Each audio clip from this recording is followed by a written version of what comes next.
She started singing and you're like,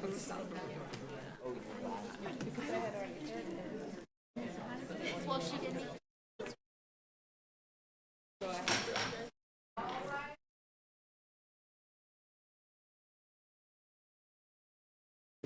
With our open session. Before we get started, before we proceed, we're going to start with our Indigenous land acknowledgement.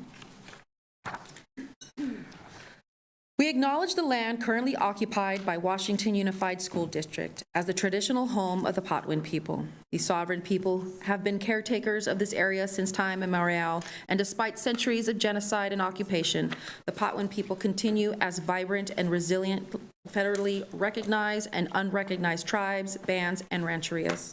Today, we honor and recognize our Patwin tribal neighbors for their contribution as the caretakers of the Sacramento Valley and honor their sustained existence.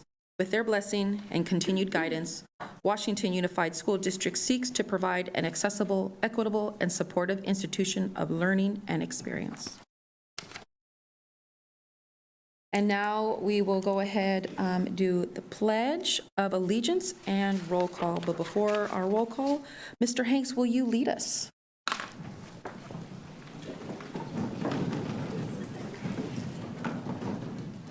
I pledge allegiance to the flag of the United States of America and to the republic for which it stands, one nation, under God, indivisible, with liberty and justice for all.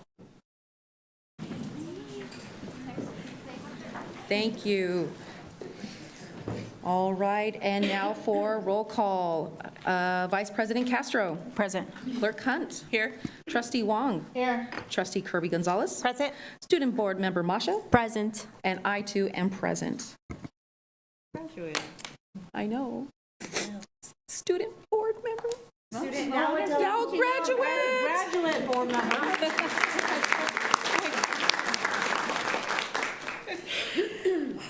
Okay, announcements of action taken in closed session. We will be going back into closed session after the meeting because we haven't completed, but I will go ahead and read you what we were able to discuss. And conference with real property negotiators, property James Marshall Parent Nursery Preschool, 919 Westacre Road. Information was received and direction was given. And item number 2, Government Code Section 54957.6, conference with labor negotiators, WSDA, CSEA, and management. Information was received. And we will, like I said, go back in for Government Code Section 54957, Public Employee Superintendent Evaluation. All right. And now, approval of the agenda.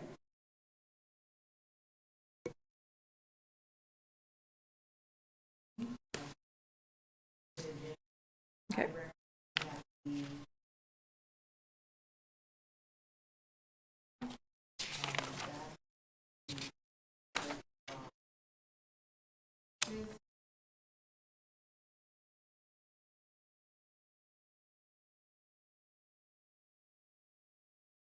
All right, do I have any motion? Motion. Well, motion by Vice President Castro, second? I'll second. Second by Trustee Wong. All in favor? Aye. And I too say aye. We'll go ahead and we'll make sure to not have that one.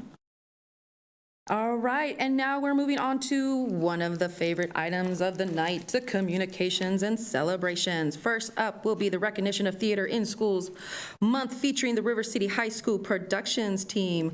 Up at the podium is Mr. Christopher Hanks. So you won't use don't adjust the mic. You just talked. Okay. Good evening. All right, we're past Theater in Schools Month. That was March, but we're super excited to be here nonetheless. So good evening, President Coffey, Vice President Castro, trustees, Superintendent Dr. Hildreth, and members of the Cabinet. RCHS Productions continues to thrive as the Career Technical Student Organization for the Arts, Media, and Entertainment Pathway of River CTE. Can I push this forward?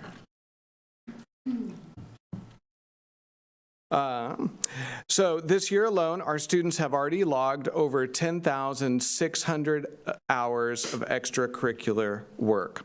And tonight, our student producers are here to share their work, impact, and the momentum behind those numbers.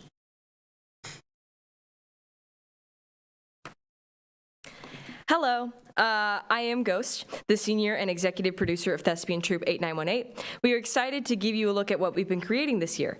Our Thespian producers serve as student leaders across all areas of the program. We attended leadership retreats, oversee major projects, and represent the troupe at school and community events.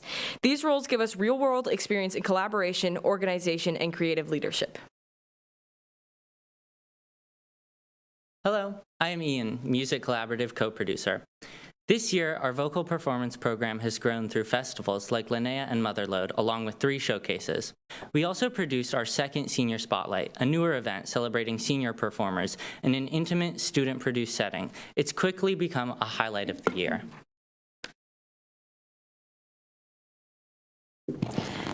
Good evening, I'm Millie, Art Collective producer. We bring creativity into our community through events like our Halloween activities, West Sacramento's Trunk or Treat, and our school-wide costume contest. We also partnered with the Gender Health Club to support their annual drag show, helping with design and production while reinforcing that the arts are for everyone. Hello, I'm Connor, name of podcast producer. Our media teams are constantly producing new content from under the bus to beyond the studio doors. We're also developing our narrative podcast series and hosting a school-wide original music festival, expanding storytelling into new formats. Good evening, I'm Alex, the Radio Studio Films producer. Our 9th annual film festival takes place June 1st, and it's completely free to our community. The event features 3 counterparts films entirely created by our advanced video production students from pitch to final edit. It's one of the clearest examples of student-led, project-based learning in action. Good evening, I'm Brittany, Studio Theater co-producer. Our fall production, Witches in Salem, involved over 50 students and cast and crew with fully student-led design work. We even connected virtually with the playwright, giving us direct insight into the professional creative process across 7 performances with 4 student matinees at RC. This winter, we attended the Linnea High School Theater Festival once again and earned bronze across the board. Gabby for her costume designs and Alex and Emily for their monologues. Emily also received a Respondent's Choice for their workshopping at the festival. Hi, I'm Melissa, Studio Theater co-producer. This year featured multiple student-driven works, including The Invasion of Earth as It Began in Grover's Mill, New Jersey, which earns bronze recognition overall, as well as bronze for student direction, awarded to myself and Brittany. We also produced Alice from Where, a fully student-written, designed, and directed piece. In addition, we produced one acts by both Brittany and Ghost for their matinee performances for RC students. Oh no, Britt, it's you. In April, we also attended the Motherlode Drama Festival and earned a number of awards. Alice from Where received an excellent rating. Gabby earned special recognition for her original playwriting. Connor and myself were recognized with Outstanding Performance Awards. Ghost was recognized for their puppeteering, as well as earning 2nd place with Snow for their duo scene. Gabby and Anastasia earned 3rd for their scene, while Millie and Ian got honorable mention. Hi, I'm Anastasia, co-producer of our music collaborative group. Presently, our troupe is just unwinding from our beautiful rendition of Rodgers and Hammerstein's classic musical, Carousel. The sweeping score and heartbreaking take of love and redemption and forgiveness was put on by over 50 students in our cast and crew. As the choreography lead, I was particularly excited by all the dancing. We had sold out houses and the show was met with rave reviews. This year, over 120 students attended professional productions, including shows at Music Circus, Broadway shows, and B Street Theater. These experiences connect classroom learning to real-world industry standards and expectations. Beyond performances, we've expanded our professional network. Our advisor committee includes industry professionals who guide program development, and we've welcomed 10 guest speakers this year, along with job shadowing opportunities and alumni returning to share their experiences. Community support continues to be essential to our success. This year, we've received over $10,000 in cash and in in-kind donations, along with more than $8,000 in ticket sales. Wow. We can't go tonight without offering big congratulations to early grad Ariel A., who earned the Jim Drennan Valley Broadcast Legends Award and Scholarship, along with both Alex and Alyssa for receiving CTE scholarships from the California Association of Leaders for Career Preparedness.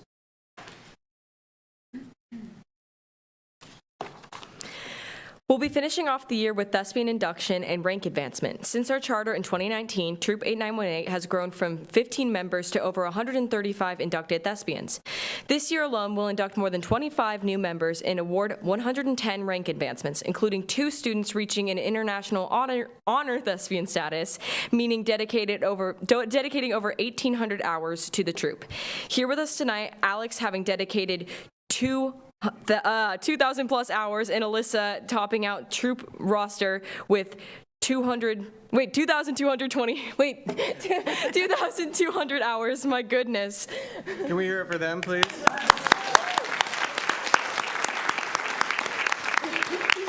All right, so that's a huge achievement. When's the last time you did 2,200 hours of anything? When we zoom out, the scope of the program becomes even clearer.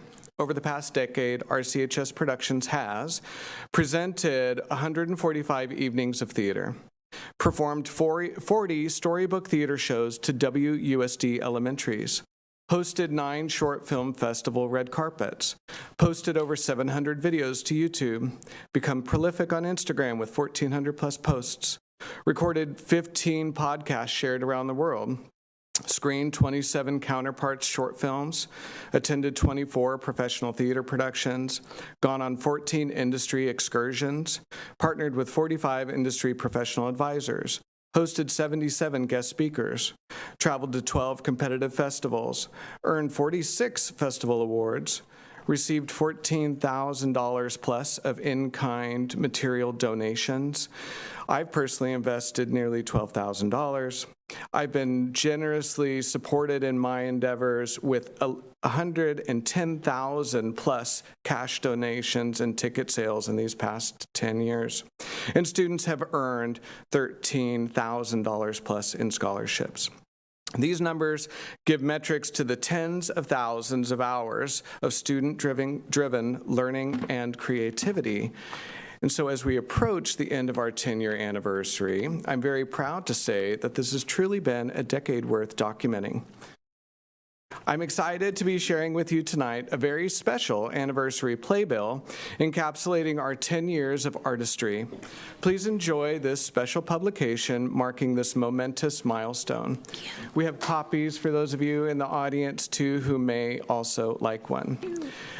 Thank you to the board and district leadership for your continued support of arts education. Your investment makes all of this possible. We hope to see you at an upcoming performance, and thank you for your time this evening. Thank you.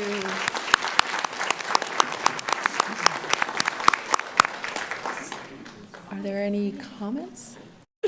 Yes, we want to do that, for sure. But I wasn't sure if anybody had any comments before. No, just We really want and appreciate all the work that you guys, especially Mr. Hanks, you've done a phenomenal job. I hear from all the kids and all the students of just so many great things that come out. And 10 years, I can't believe it's already been 10 years. But we would love, the board would love to be able to come down and take pictures with you guys, especially since some of you guys are going to be famous later, I'm sure. And we can say we knew her or him, if that's all right.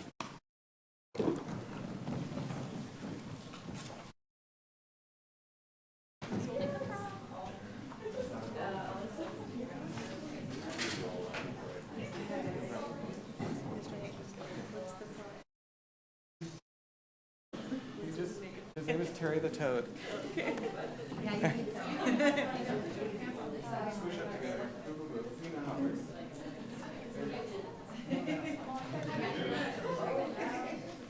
There we go.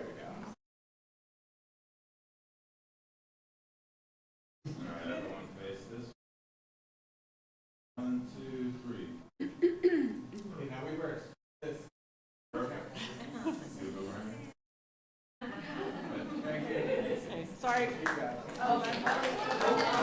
Sorry, this is the theater.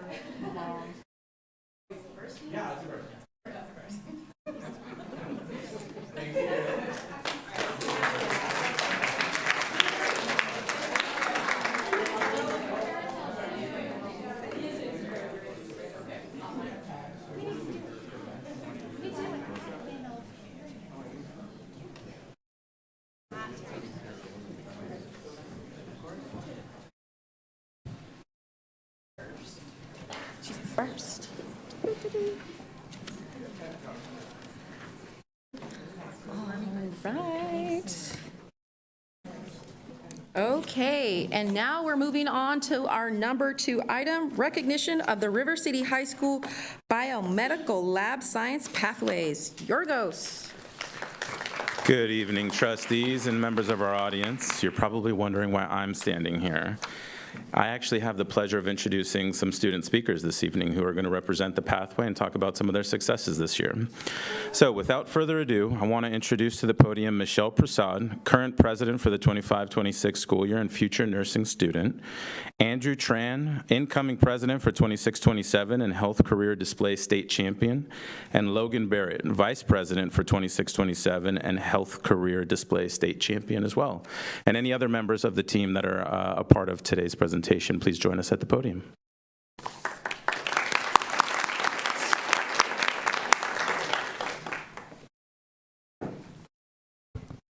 Good evening, everyone. My name is Michelle Prasad, and I'm honored to serve as the president of River City HOSA.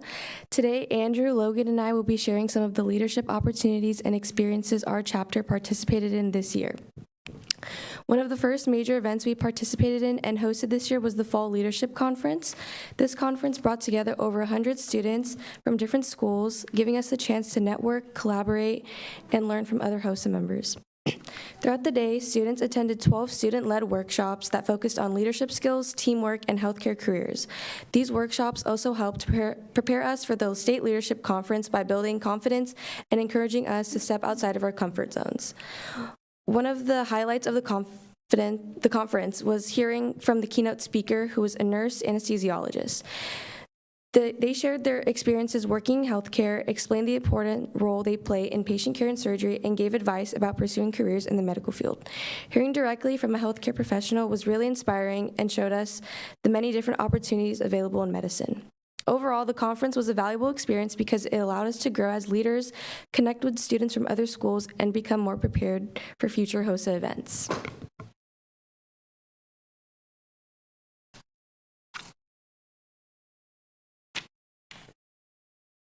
Good evening, members of the board and community. My name is Andrew Tran. As Michelle noted, the Fall Leadership Conference is where our members explore medical fields of their interest.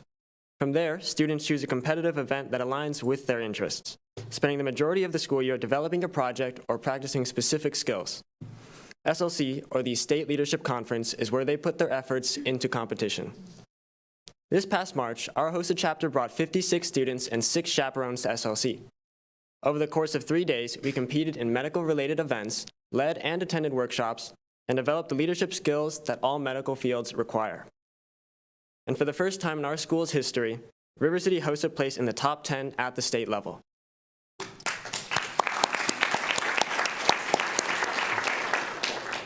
My partner Logan and I, for example, placed first in health career display out of 45 teams, where we developed and presented a poster board about oncolytic virology. With our placement, we will advance to the International Leadership Competition over the summer. Additionally, our peer Melanie Soto placed 6th out of 50 finalists in medical spelling, demonstrating her mastery of complex medical terminology. We also had other students, being Jay Jang, Nicole Commissar, and Braylon Wong, compete in the Job Seeking Skills event at the state level. Overall, we are incredibly proud of how far our members have come this year and are looking forward to next year. I would now like to pass it on to Logan. Thank you. Hello, I'm Logan Barrett. I'm currently a sophomore at River City and will be serving as vice president for HOSA next year. First, I'd like to thank the board for giving us this opportunity to speak about HOSA. Michelle and Andrew have already shared a lot about what HOSA is and the many exciting opportunities our club has been involved in this past year. The Fall Leadership and State Leadership Conferences were especially exciting this year, and it has been meaningful to see how much our members have grown through participating in competitive events as future leaders in healthcare. I'd like to highlight the unique kind of leadership opportunities our members have called student-run workshops. Typically, leadership opportunities in high school clubs are limited to board positions within clubs, and some of you may know from experience it can be difficult to create meaningful change without holding a higher level position.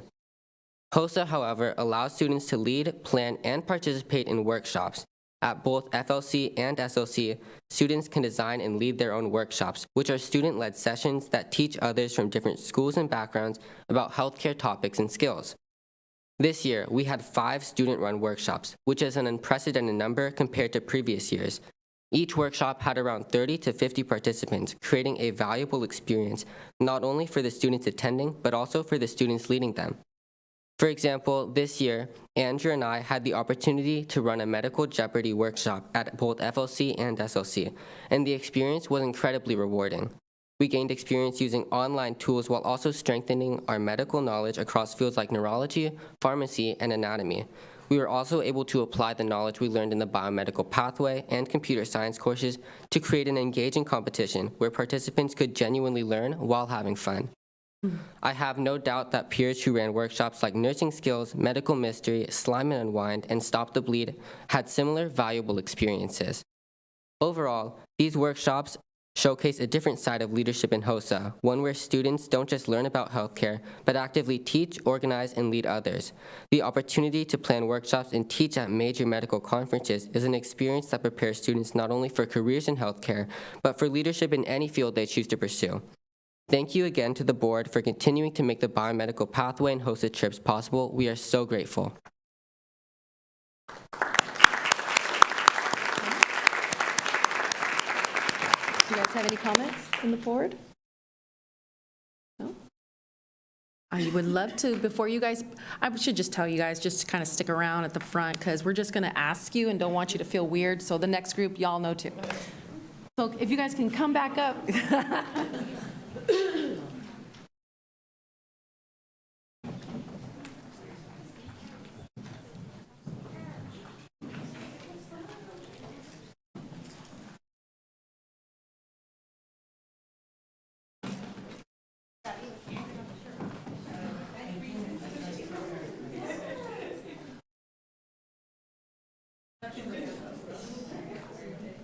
Yeah, that's good. All right, everyone. Face me on 3. 1, 2, 3.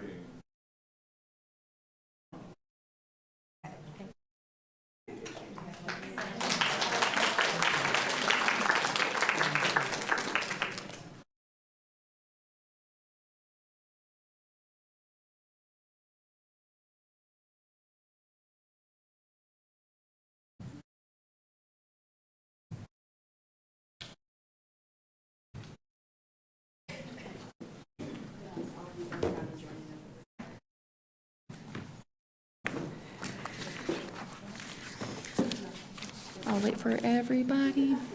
Okay, and for our next item, I'm going to pass it on to Masha.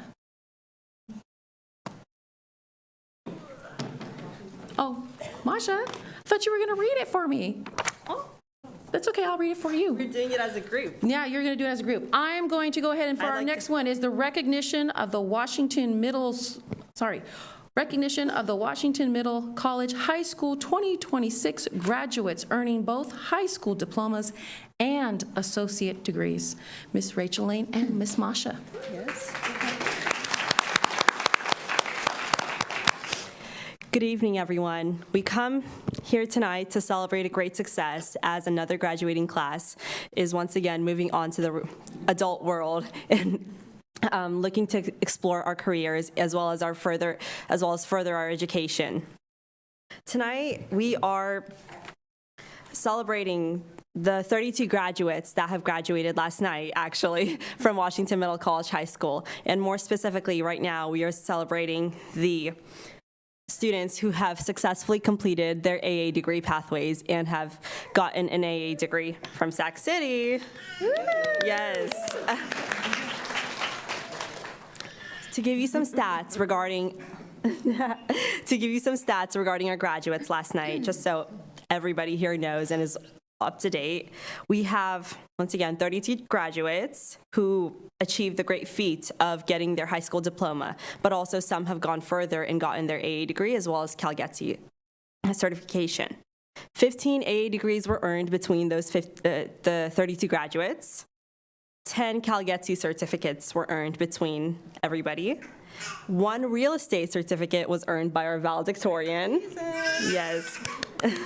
And 14 seals of biliteracy were earned in the languages of Spanish, Russian, Ukrainian, Dari, and Punjabi.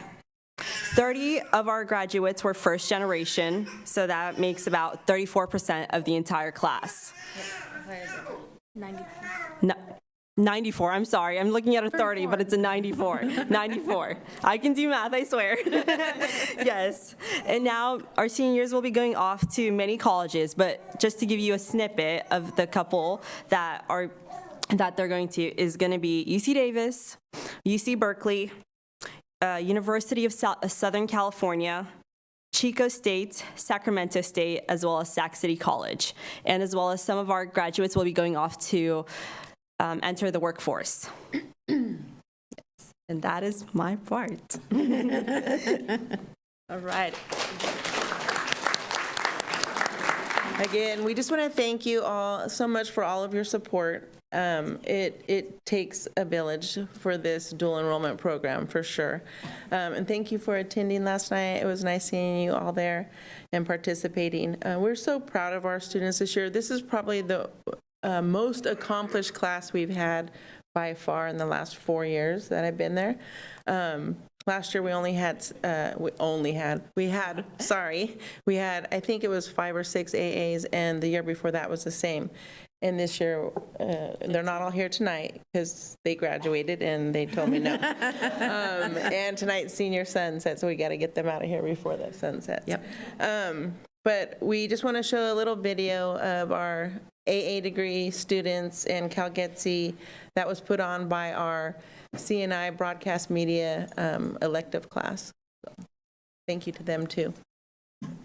Oh, we need sound. Oh wait, start over. Where's the sound?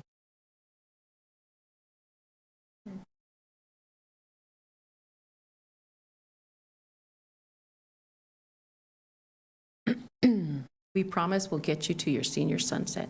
Okay. There he goes.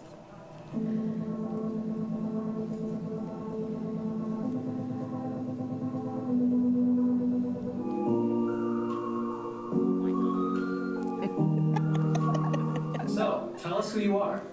My name is Angie Morales Palomares, Valeria Valles Navarro, Diane Enriquez Campos, Alexia Jimenez, Christine Ridley, Anna Maxwell, Ryan Williams, Jordan Ravenhall Boitia, Kizak Tayi, and I'm a first generation college student. What does it mean to you to graduate high school with not only a diploma but a college degree? What significance does that have in your life? It just means that I push myself toward a goal that not many people try to achieve, and that I always tried my hardest and I always believed in myself. To be able to graduate high school with a college degree not only means to be the first person in my family to go on to a four-year university, it's also to be the first in my family to start a new pathway into life. Graduating both high school and getting a college degree is a really great accomplishment because my parents migrated to the U.S. to give me a better life. It shows that all my efforts in high school were worth it and that I pushed myself to my fullest capability. And when you're not busy with your studies, what do you do in your free time? I like to hang out with my friends, try new things with them, roller skate, or read a book. I like to play volleyball and read a bunch. I usually go to the gym, or else practice my classical music instruments. And usually, or I hang out with my friends outside of the park. In my free time, I'm usually hanging out with my friends, my cousins, my family, or watching shows. Before I ask you this next question, I want to take a quick moment here to congratulate you on your real estate degree. What made you want to get that? I just saw that I was able to add it to my schedule and earn it, so I just did it. Plan B, if my business doesn't work out, I could just earn my actual real estate license. And so tell us where you're going next. I'm going to the University of Southern California to earn my bachelor's degree, and then hopefully in the next couple of years I'd start my own business. I'll be going to Sac State as a freshman in college, and I'll be majoring in child and adolescent development to hopefully become a kindergarten teacher. Next year, I'm going to be a freshman at UC Berkeley, majoring in political economy with a minor in global studies. Next, I will go to Sac State. I will major in public health, and hopefully from there I will become a dentist. I will be headed to California University State Channel Islands and hopefully majoring in nursing and having a minor in psychology in hopes of becoming a geriatric nurse. I'm planning to go to UC Davis to major in cellular biology, and then after that, I'm planning to go into med school to get a doctorate degree in medicine. In the fall, I'm going to be attending UC Davis, and I'm going to be majoring in neurobiology, physiology, and behavior. I will be going to UC Santa Cruz for a degree in history to be a history professor. I'm going to CSU Chico and I'm going to get a BA in psychology and minor in philosophy and law and hope to be an attorney at law. I'm going to be attending UC Davis. I'm going to hopefully get my bachelor's degree in political science and then hopefully go to law school. Can we please give it up for the class of 2020?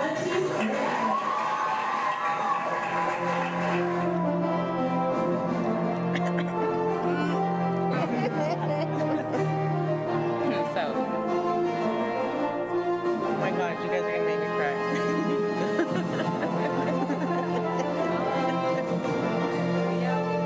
Okay, remember how today you guys are like, hey, me at the little film day, okay. Oh my God. It's gonna make me. I know. That was great. We have Well, to take a picture. I know you guys have someplace to go, so I don't want to take up too much of your time, but we are all completely proud of everything that you've accomplished and you will continue to accomplish. And I know you guys are saying, I hope to do this, but we know you will do this, all right? So congratulations, stay there, because we're coming down to take pictures with you guys. Now that maybe you guys made me cry, now we have to. Which way?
All right, and as they go on, we have our association report. Our student board member, Ms. Masha, go ahead, take it away. Yes, good evening, everyone, once again. I will try to keep this a bit short for my sake as well as your sakes. So,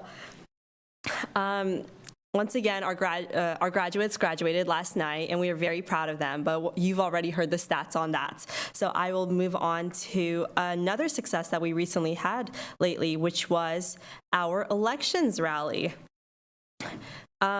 We held our elections rally last Friday, and this rally determines the executive council for our school for the upcoming school year. And with this rally, it's changed a lot since my first time as a freshman experiencing it. When I first experienced it, it was a much smaller school. The candidates that were running, there were nearly as much as there was last Friday. It was only 1 or 2 per person, and we were a very small and intimate school, to say in one way. But I was beyond amazed last Friday with the growth that we've had, where we had about 15 students up there running for leadership positions in our school, including, president, vice president, secretary, treasurer, as well as the class reps.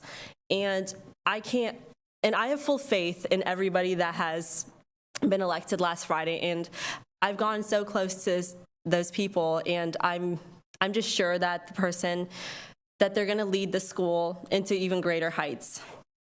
And one second.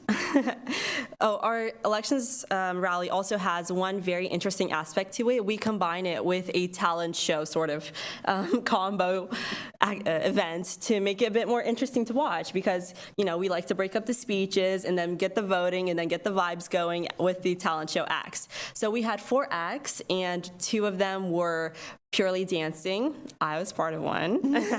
The senior girls decided to do a big exit dance group sort of thing. And then we had one very beautiful singing act, and then we had a combo dancing and singing act by our junior boys. And everybody showed out. It was really nice. Today was our last day of school at Washington Middle College. We had a huge field day / picnic day event in honor of that. And although the weather was a bit of a downer in the morning with some sprinkles coming in and it being cloudy, we did not let that stop us. We pushed through, and everybody still had so much fun. Our activities included pickleball, volleyball. We have a very big pickleball and badminton interest at our school, and that's it's great to see, because it really flourished with our new PE teacher, and we want to thank you for that once again, for approving that PE teacher position as well. And we had, yearbook signing, ice cream, and just a lot of heartfelt goodbyes and hugs happen, and I cried a little bit. So, as always, I do like to say that our school is expanding. We are expecting to have about 250 students enrolled next year, with the incoming freshman class being over 70, and we also have a wait list for that freshman class. That keeps growing, by the way. The sophomore classes are already capped, and we thank the board especially for your support as this expansion happens, and thank you for approving the 2 new teacher positions to accommodate the increased enrollment size. And I'd like to acknowledge one last thing. Tonight is special for me, this whole week has been special for me, but tonight is special for me in this role because it's my last time delivering this report. In the fall, I don't think I was in that video. I might have been absent, actually. But in the fall, I will be attending UC Davis to study economics. And hopefully in the future, I'll be an economist. And as I reflect upon my time in this position, I know I am taking many meaningful lessons and experiences with me in this role. And those experiences, as well as just what I've learned, includes being an active member of a governing body, participating in board meetings and just learning about the structure of how these things go, and learning about the scope of responsibilities that come with holding a leadership role. Yes. And once again, thank you for your time, and this is Masha signing out.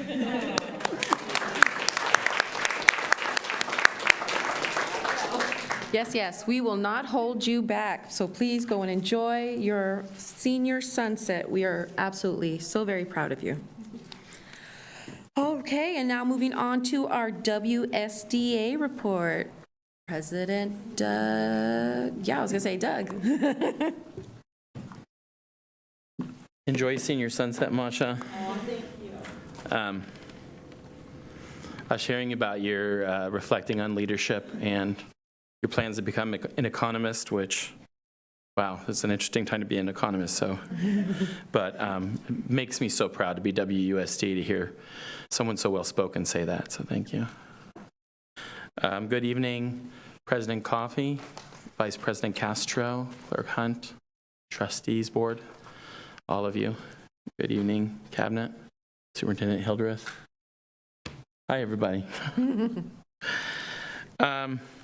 I just want to start out by just You know, we're coming off of a challenging political year in so many ways, and when we getting down to, you know, we've been chatting together about Prop 98 being fully funded. We're looking at Prop 55, and I'm excited that we're able to be allies right now.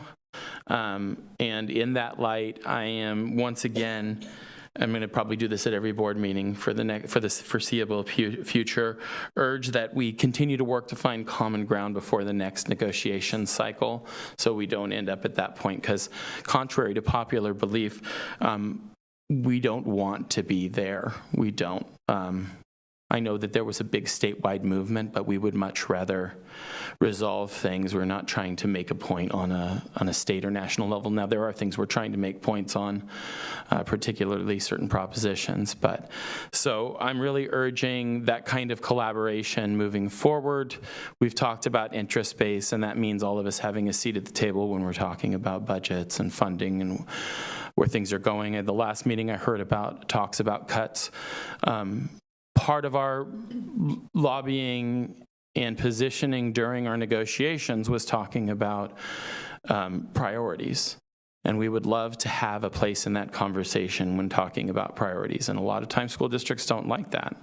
They want to make all the decisions from the top. But teachers have a lot of ideas, and they're on the ground with the kids. And I think if we're going to talk about interest base and we're going to put our money where our mouth is, we need to be a part of that conversation.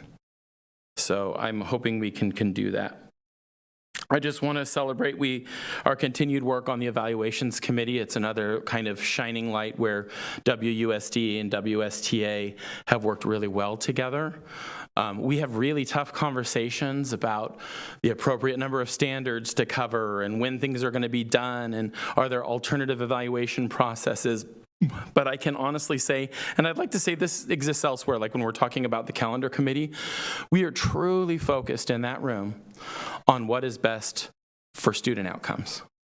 And I can say that totally honestly, and I think anybody on the cabinet and on my team can say that that is what our goal is.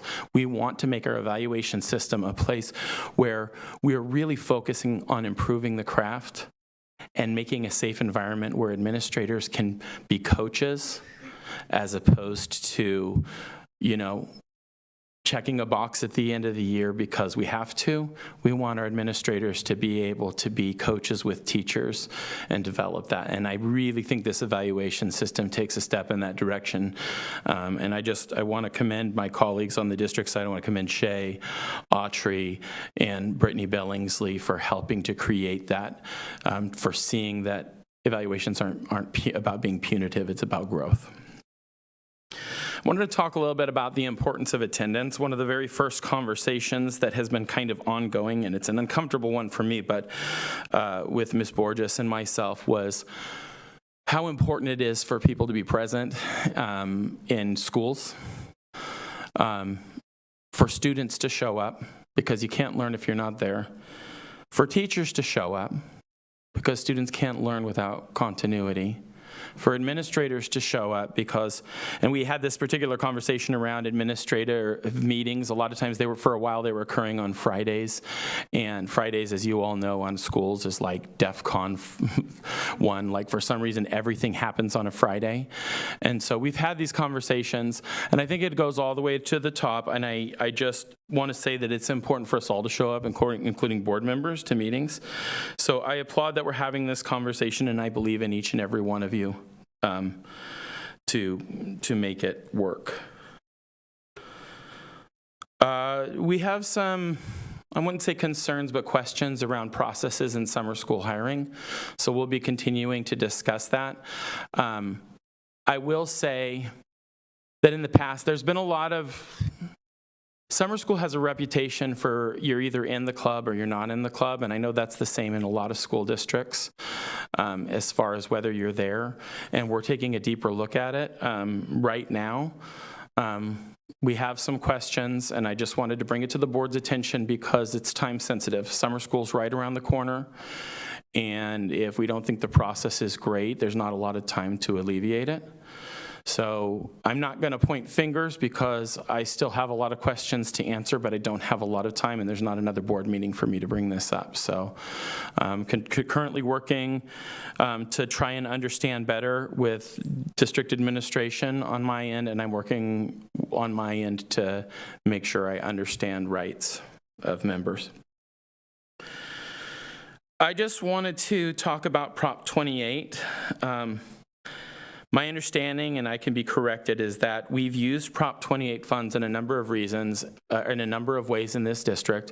And in order to use those funds for things that don't include the arts directly, we have to have a waiver. I'm trying to understand this myself, so I'm wrong. Someone can correct me. But I want to make sure that we're not applying for that waiver any longer, because trust me, we have plenty of places in the arts to use those funds. Currently in our high school, we are approving prep buyouts for our arts teachers to cover, because we need coverage for periods. And so there are clearly places we can use Prop 28 funds. We also have had a hard time keeping our VAPA staff among schools, and so I would like Prop 28 to go towards the arts and music and not be diverted elsewhere. And I think that's in the interest of our students. And while we're on that subject, so I can make it more positive, I want to thank Mr. Hanks and the production team at the high school. Mr. Hanks is always like, I mean, come on, man. This guy, I don't even know if I've had a personal conversation with him over the years, but I just always see his name everywhere. He's doing everything. So a lot of you don't know this. It's a little walk of shame for me, but I was a child actor. I actually have an IMDb page that spells my last name wrong. It's K-N-A-P-P. I wasn't important enough to even get the name right. So I'm always excited about the arts.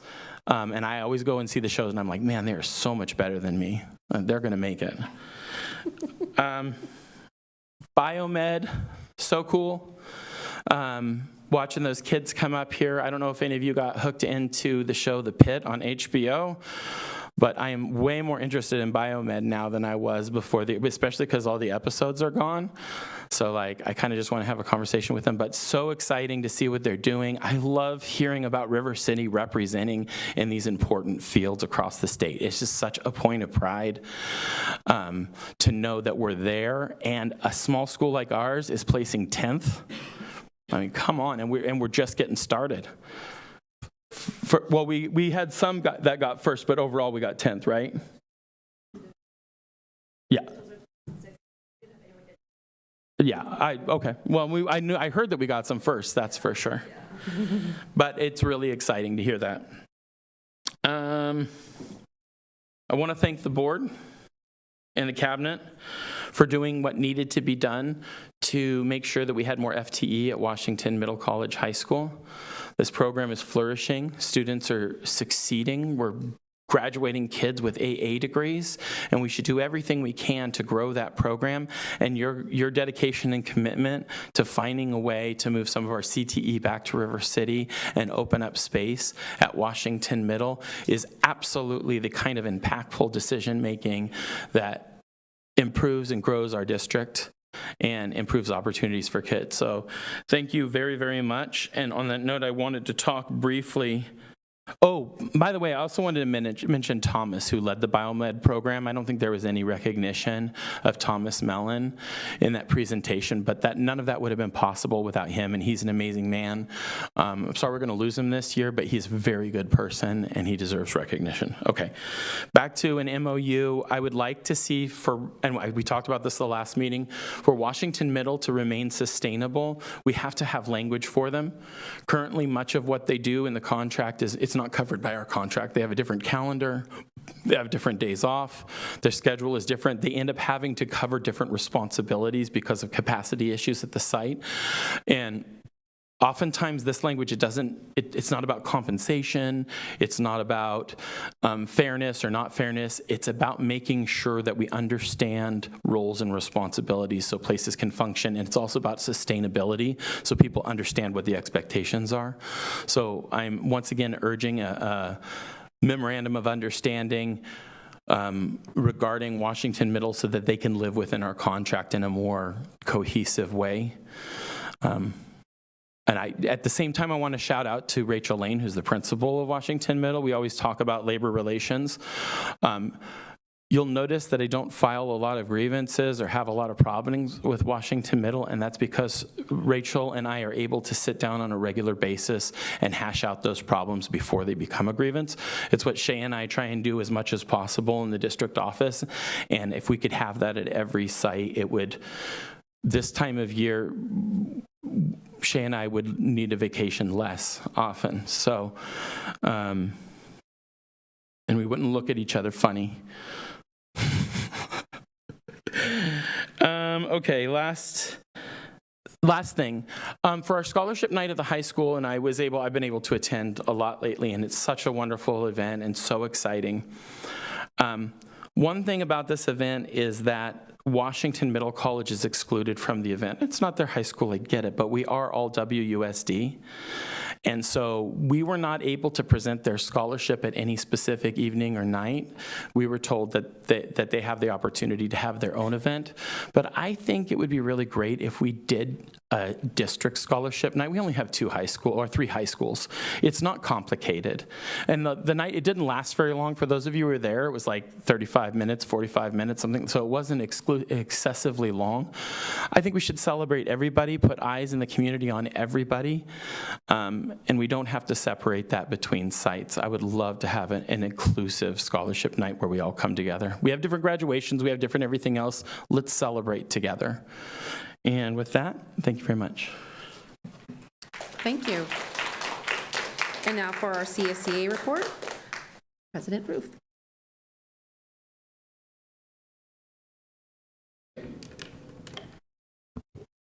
Good evening, Board President, trustees, superintendent, cabinet, staff, community members.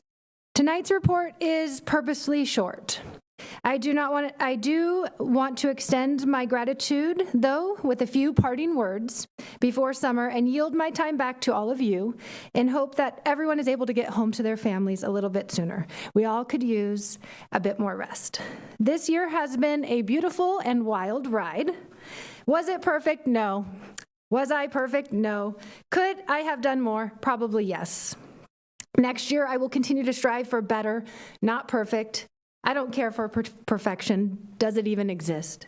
Thank you for allowing me the time and platform to speak and for sharing the commitment and responsibility to improve the lives of our students, our families, our staff, the community, our CSCA brothers and sisters. I think we have really done that, and along the journey established strong bonds with trust, adhering our roots to the foundational principles of this district. Although there are times we have disagreed because we have different lenses or biases, we still find solutions and continue to grow together. It's really remarkable what we have done these last 175 school days. I look forward to seeing all of you at either the next meeting in the summer or in the fall. I know after attending the governor's May revision webinar and our budget advisory committee meeting last week, there will be a lot of work next year. My team and I are ready. In terms of the new SRO, well, you all know how I feel, and I could not be more excited and pleased with how we are progressing. I am requesting, though, that our SRO have regularly scheduled meetings with our high school safety leaders, including our CSMs who do a tremendous job ensuring safety and security, and they do that already. This is for thousands of students every day. So I would like to ensure that they begin to collaborate and learn from each other and continue, not only just a great start at next year, but also forming that strong partnership, and it can continue throughout and beyond for many years to come. I hope you all and everyone in this room watching from home have a wonderful, relaxing, and joyous summer break. You all deserve the rest, and thank you for your time. Thank you. And we are going to go ahead and move on to our public comments. But before we proceed, I will read our disclaimer. Members of the public may address the board on the topics of our board agenda during every meeting. In addition, during regular meetings, the public may also address any topic within the jurisdiction of the board. Please know the board is listening to your comments, but by law cannot meaningfully respond in this forum to items not on the agenda. The board has allotted 20 minutes per agenda item for public comments, and members of the public will be allotted 3 minutes to speak. In the event there is a large number of speakers, the board will make adjustments to ensure more voices can be heard. Speaking time will be limited as follows: 3 minutes each for 1 to 8 speakers, 2 minutes each for 9 to 14 speakers, and 1.5 minutes each for 15 to 18 speakers. In addition, members of the public may submit public comments using the public comment form posted on the district website no later than 3 p.m. on the board meeting day, which will be read by the board and included in the public record. The board respects the rights of members of the public to speak regarding matters within its jurisdiction. However, please recognize that comments regarding students other than the speaker's own children made during a public board meeting may be a violation of the student's right to privacy, and thus the speaker may be legally liable. If you reference a student's name other than your own student, you may be deemed out of order. Furthermore, it is important for the public to understand that negative or derogatory comments made against district employees or others, even those made in a public board meeting, may be actionable civil defamation. Board policy allows the public to lodge complaints against district employees, providing more opportunity to be heard than is allowed under the open meeting law that governs this meeting. Although the board is unable to limit criticism of the district, its programs, and people, the district will pursue legal restraining orders when employees suffer unlawful violence, a credible threat of violence or harassment. Further, individuals may pursue claims of defamation based on untrue statements made during public comments. How many public comments do we have? None received. Well then. I was trying to tell. Well, y'all just heard that in case you have a comment for any of the other items. In any case, we'll go ahead and go on to our next information. I'm sorry? If you submit it in online, then it gets sent to all of us. We get it before 3. We all read it, and then it will be part of it. But if you want to, okay, just making sure. You're welcome. Okay, so we'll go ahead and move on to information and discussion items. First up, Lighthouse Charter School Annual Update Presentation. Ms. Autry Streak. That was fun, by the way. Hi, how are you? Good evening, trustees, Superintendent Hildreth, staff, and community. This evening, I am joined by Executive Director Antune, who will, per Ed Code, present their annual report to you, which has to be done before July 1st. And I believe you are joined by some other speakers and possibly students. So I'll turn it over to Jillian. Thank you. You're welcome. Good evening, Superintendent Dr. Hildreth and Board President Coffey and trustees. Thank you so much for the opportunity to be here tonight to talk about our school. My name is Jillian Antone. I am the new Executive Director at River Charter Schools, and I started this year at the end of August, and I'm finishing up the first almost full year with Lighthouse Charter School and Delta Elementary Charter School at River RCS. So I'm thrilled to be here and to have the opportunity to serve the students and families at Lighthouse, and it's such a special school, which I think that you will see throughout the presentation tonight. Before we jump in, I did want to take a moment to thank the staff of your district. I have been in education for 25 years, and the last 20 of them in the public charter school sector, and I've had the opportunity to work with, I think, 5 different authorizers, and while I've built positive relationships with all of them, the dynamic is a little bit different every single time. And I think I met with Monique first, and she really indicated that you're all here to be a support and to be collaborative and partners with us. And I have felt that with every single member of your team that I have had the opportunity to meet with. So thank you so much for welcoming me into the community and for your kindness and support. I wanted to also briefly introduce a few members of our team tonight. Dr. Maureen James Pendleton is Lighthouse's principal, And Mr. Julian David is our vice principal. Both of them are finishing their first year with Lighthouse in just a couple of days. Also here tonight is our Director of Student Services and Special Education, who's a familiar face to you, I know, Ashley Sanford. Our school counselor, Monique Villanueva, is here tonight. Natalie Sanchez, a first grade teacher and a leader of RCSTA, is here with, I think, a future hawk is back there too. And Matt Wilkins, who is a board member and a Lighthouse parent, is here as well. And most importantly, we have a few families and students that are here tonight. As I was thinking about sharing this update with you, I was thinking about the number of incredible leaders that we have at our school. And I thought, who better to talk about the program that we have and talk about our school than the students who attended. So they're here tonight. This is their school, and they're the best voices to speak about the program that we offer. So unfortunately, one second grader named Jackson came down with a stomach bug today, and so he's not here today. He might be watching online, I'm not sure. But Cassidy is a fifth grader. She stepped in last minute to take his part. So Cassidy and London are going to, London's the second grader, they're going to kick us off. And I don't know if this will work or if I, yeah, great. Okay, come on over. London's a lot shorter than I am. Is that good?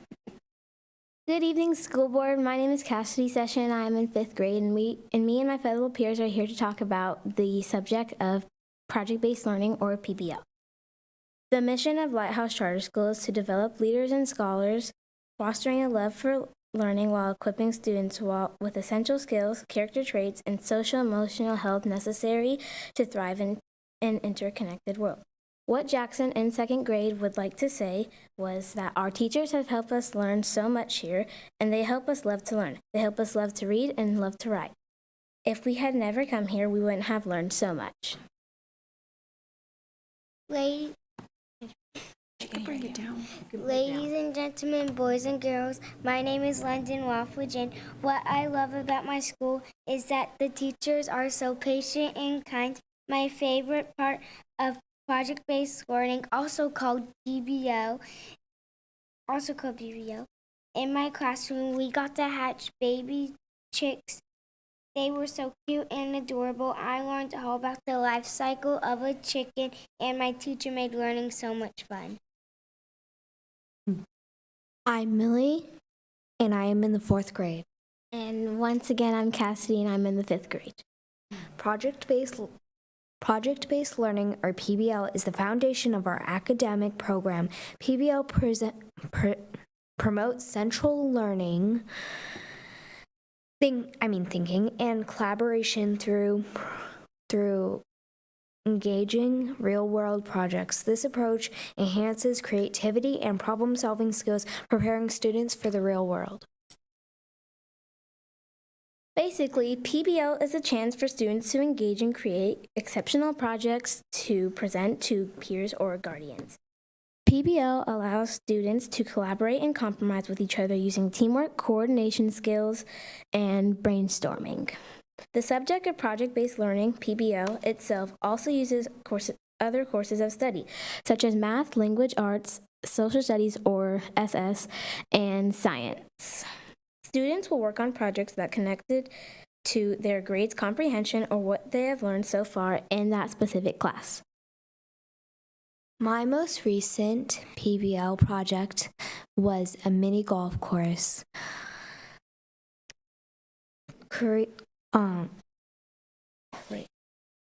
Our theme was the Transcontinental Railroad. And our driving question was, how can we use angles and geometry to make appealing and challenging mini golf courses? We used math for geometry, ELA for presenting, and because our theme was the Transcontinental Railroad, we used social studies in a group of 6, including ourselves, which helps us learn to collaborate and work together. Hello, my name's Catalea, and I'm in 8th grader at LCS. I'm about to promote soon, and I'm going to River City for high school, but that's not what I'm here to talk about today. Today, I'm going to talk about the art program. art program is the best program to really express yourself artistically and visually in other places. The art program has really helped me to express myself in different ways and learn new things. The one art style that I loved to express myself the most was definitely ceramics, because I loved making art with my hands. And I know that River City has a ceramics class, and I'm super excited to take it. Thank you so much. I really should have thought through that better and had them all go after me, because now I have to follow them. Another core component at our school is our social emotional learning and how we support our students' mental health. You already heard from the students how project-based learning has this embedded within it, with the collaboration, the social skills, relationship building, and really to implement a program like that, there needs to be a foundation of trust in the classroom. We want our kids to feel safe taking risks and sharing their knowledge with one another. Our incredible school counselor, Monique, has put a lot of systems and structures in place to support students' social emotional wellness and to build strong character in our students.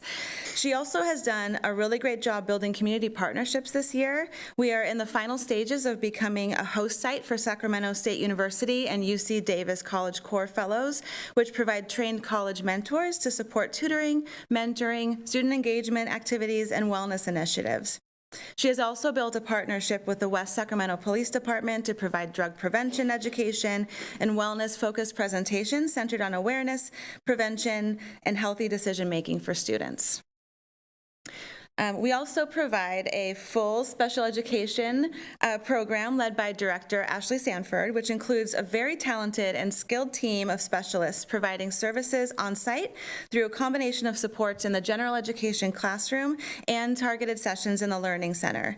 These professionals collaborate closely with the classroom teachers to implement individualized supports and accommodations to ensure that all of our learners have the access to the full educational program that we provide at Lighthouse. This is my favorite part because I'm a little bit of a data junkie, but we are required in the MOU to provide you some enrollment information and demographic data that compares our school community with that of the district. We are very proud of the diverse students and staff that we have at our school community. This data on the slide that you see in front of you is from 2024 and 2025. It's pulled from the CDE's DataQuest website. The bottom student group information is pulled directly from the California dashboard. You can see that our demographic data very closely mirrors that of the district. This is usually the goal of a charter school and typically is very hard to attain. So this is something that we are very proud of. On Niche recently, Lighthouse was shown to be the 22nd most diverse public K-8 school in California and number 7 in the Sacramento area. I also included this information that shows the student diversity over time. So as you can see, the growth of enrollment has included a more diverse population over time over the last 6 years, which does reflect the community that surrounds our school. These are the 2025 dashboard results for Lighthouse, and one big celebration, it seems to click 2 slides every time, that I wanted to call out here is the English Learner Progress Indicator, which fell in the blue range, with 65.3% making progress, which was a large increase of 21% over the prior year. And I always like to point out at these updates that for public charter schools, this dashboard is what's used to determine the renewal ranks for charter schools, and so this puts us in the middle track, so we'll be eligible for a 5-year renewal. Also in the MOU, we are required to show academic performance data, our school compared to the district. This is pulled from the California dashboard and is linked in the table. This data is really helpful for us every single year as a data-driven organization to help us identify areas of priorities. So we are overall continuing to see success in math and growth over time. And our area of focus next year will be on English language arts. You know, I note that we have some work to do with our growing socioeconomic disadvantaged population, but similar with the other side, our English learners are performing very well. Some boxes just have dashes simply because our demographics or our student numbers aren't high enough to display the report in those specific groups. River Charter Schools continues to perform very well financially. We are ending the year at Lighthouse with a surplus, and we continue to meet and are projected to continue to meet all of our bond covenants. Our River Charter Schools Teachers Association President Mary Gomes wasn't able to be here tonight. She had a family commitment, but she did provide an update on this slide as well. We are enjoying a collaborative relationship together as we are working through negotiations. Finally, and also in alignment with the MOU, there's some supporting documents that have been provided to your staff. Our policies can be found on our website. I'll note that we are currently migrating our policies to a different platform, so they might not be super easily found right this second, but they will be when we have those organized very soon. And with that, I wanted to thank you again for this opportunity to share about our program and our school. Thank you again to the staff for all of their support and for all that you all do as leaders in this community to support families and students in West Sacramento. We are really grateful for your partnership. And I know that we're probably right about at time, but we are happy to answer any questions that you have for us tonight. All right. Well, are there any public comments? None received. Do I have any comments from my fellow trustees? Thank you. Thank you so much for going through all the data that you did, going in alignment with the MOU. I appreciate that very much. And an ask I have of our own staff is in the future when we have our charters on, let's add the charter language for us, our MOUs and those agreements so that we also have it readily available. One question I have for you, because I cannot remember if it was one board member or two in the agreement that was a parent of Lighthouse Charter. And so I know, of course, you have Matt. I'm wondering if you have any other parents who are also Lighthouse parents on your board. We had some shifts in the board, and we have just recently, we're working through a process to identify, and we'll be very shortly bringing 2 more Lighthouse parents onto the board. Okay, good, thank you. And then just a question for our own staff, I asked in the last one as well for transparency. Can you explain what has happened in the last few years with the renewal, and while publicly the renewal time has changed from maybe where it was last time?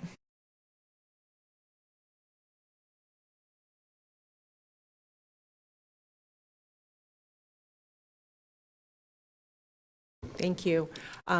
So after the pandemic, there was an extension to charter schools, classroom-based charter schools for 2 years. If their renewal was coming up, they got a couple extra years. A subsequent law added an additional year. Therefore, Lighthouse and our other charter are up for renewal at the end of next year. And so we will be working with them and with you through that process. Okay. Thank you.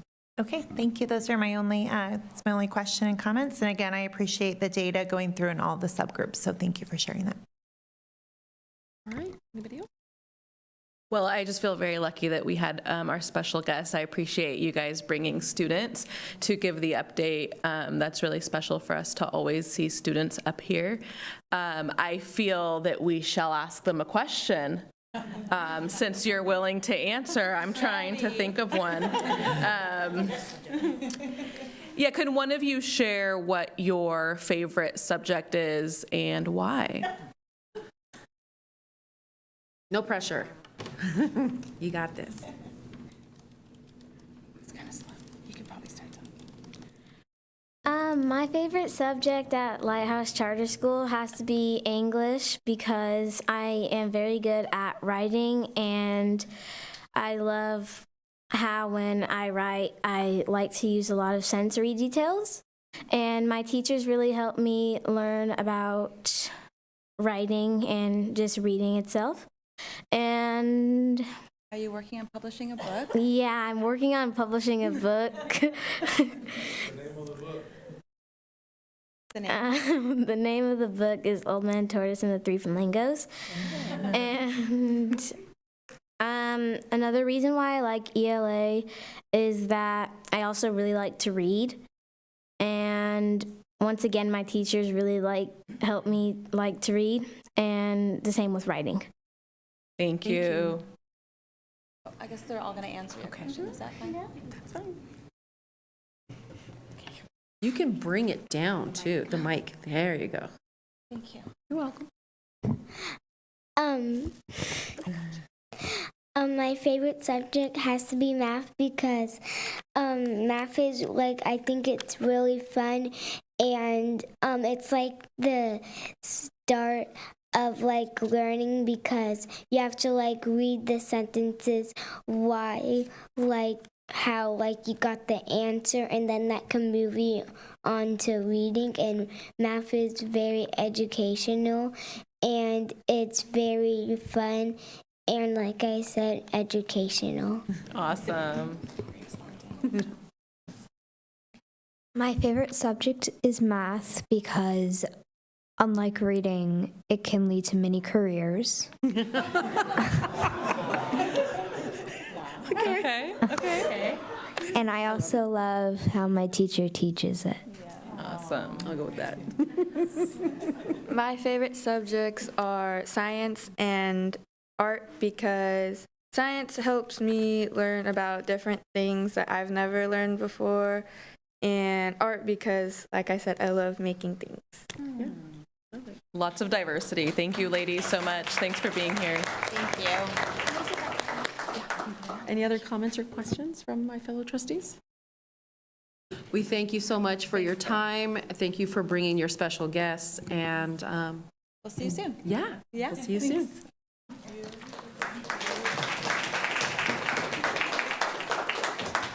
And now for the presentation, a Measure Z Citizens Bond Oversight Committee Annual Report. Monique Stovall.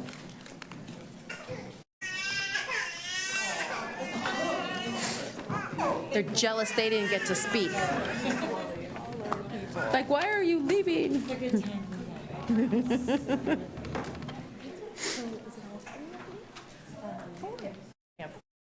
Okay. Well, thank you.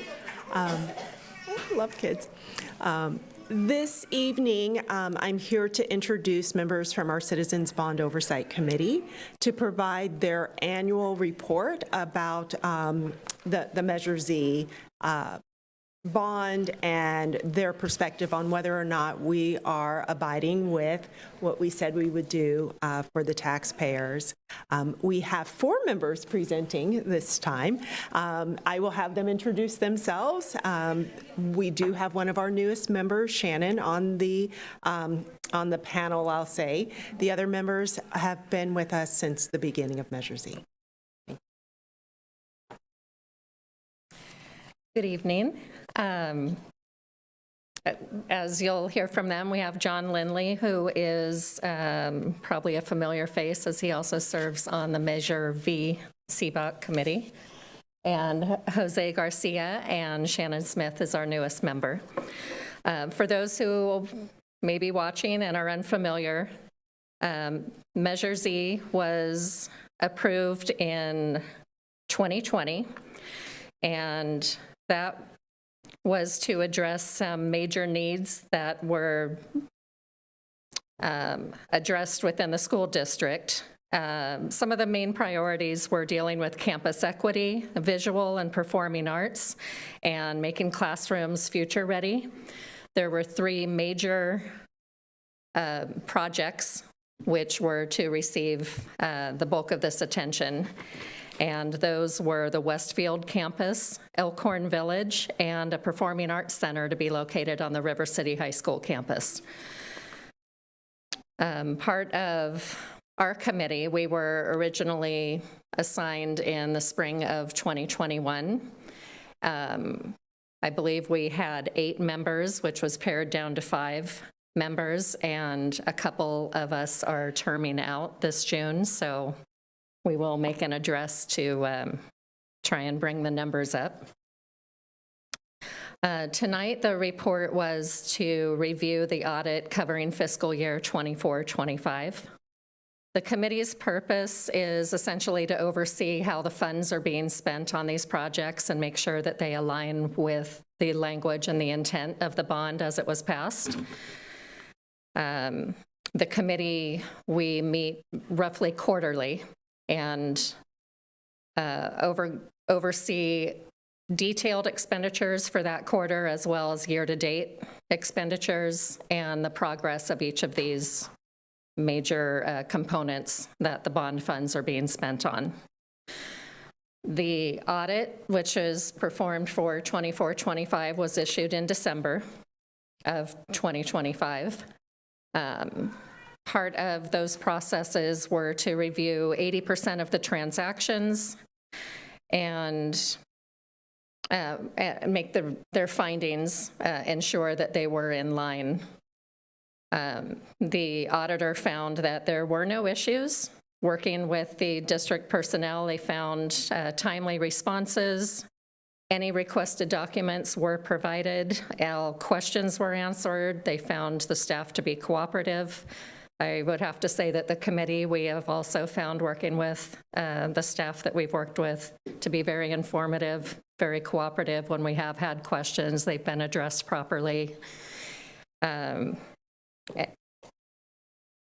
And the auditor issued a finding of unmodified opinion, which is the best possible findings. And again, that aligns with our experience of the committee as far as the progress and the reports that we've been presented each meeting. In 24-25, the primary project was the Westfield campus. And I would say that as a committee, we've also had the benefit of seeing the progress, seeing the logistics of moving these entire campuses around to prevent downtime for the students,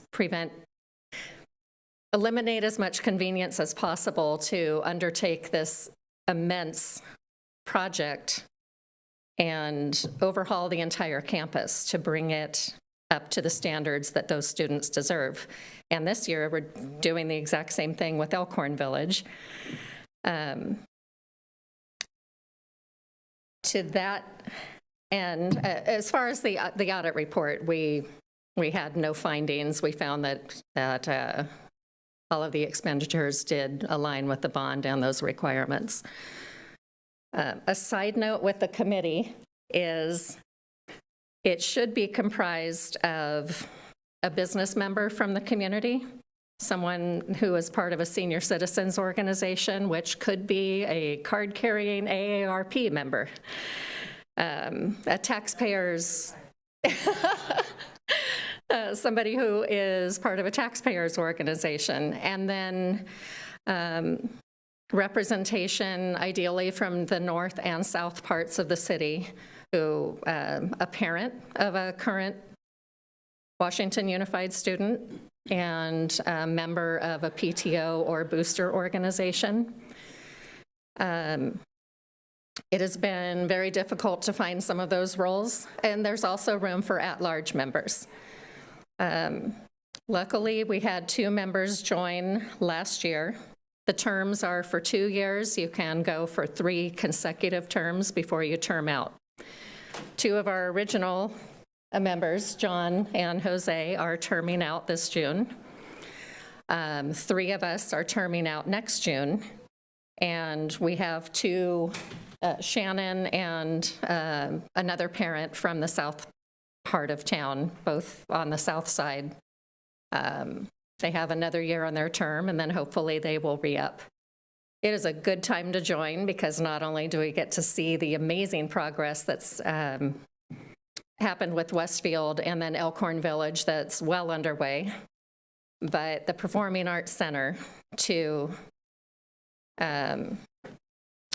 reach the River City campus is something that will benefit every student in the district.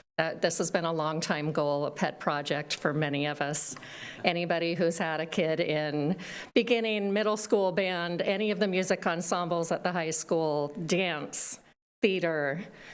If you've ever had to sit through a presentation for sports or anything else in the gym and pretend that you could hear what was happening as it echoed off the walls, this Performing Arts Center is just going to benefit so many and the entire district. So if that's not enticing enough, we're a fun committee anyway. So if you have a couple of hours to spare, each quarter, really minimal commitment. It really gives you kind of that behind-the-curtain view of how projects like this come to be, the steps, the questions, the shifts as the environment changes, and you have firsthand information rather than relying on unreliable sources such as social media about how things came to be. So please consider signing up. You can search WUSD CBOC, look for Measure Z. There's a very simple form for interest, and we hope that some new community members will be willing to step up to see the rest of these funds be expended and finish that third major project. Please, gentlemen and Shannon, if Jose and John are both terming out, so we definitely want to thank them for their commitment since 2021. And if you have any comments on what your service has been, thank you. Yeah, so I just want to say thank you for the opportunity to be able to do this because, like Jen said, we do get a behind-the-scene look at how they're building things and how it's coming out, and seeing where how the money is being moved around and what's being spent on what. And so for a member of the Measure Z, it's a good opportunity to take the information and take it back to the community that you represent, the area, and keep people informed so people, like Jen said, it's not just, oh, they're spending the money, they're not doing the job, they're not getting it done. And so it makes it a little bit more clear for people that are just, basing it on information that they see online. So it's been my pleasure to do it, and like I said, it turned out. So for those of you that are watching, or somebody that wants to step up and carry on this job until they're done with the last project, Elkhorn, those of you that have driven by there, is looking, top notch. It's looking probably better than any of the other schools thus far, and yeah, so it's going to be great to see the final project. Thank you. Thank you. Good evening. I didn't actually have to be here today, but I wanted to because I wanted to say thank you for you all and to Ms. Stovall for helping me get Measure Z off the ground when the bylaws needed to be made. I've served on both Measure V and Measure Z CBOCs. V is now closed, finally.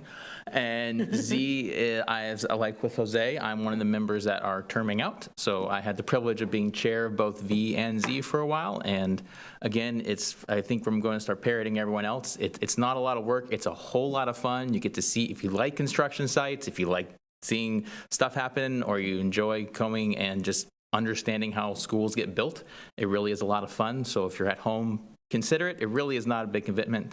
And again, thank you for the privilege of being on the committees. I don't think until another bond passes, I don't think I can join another one again. So thank you very much.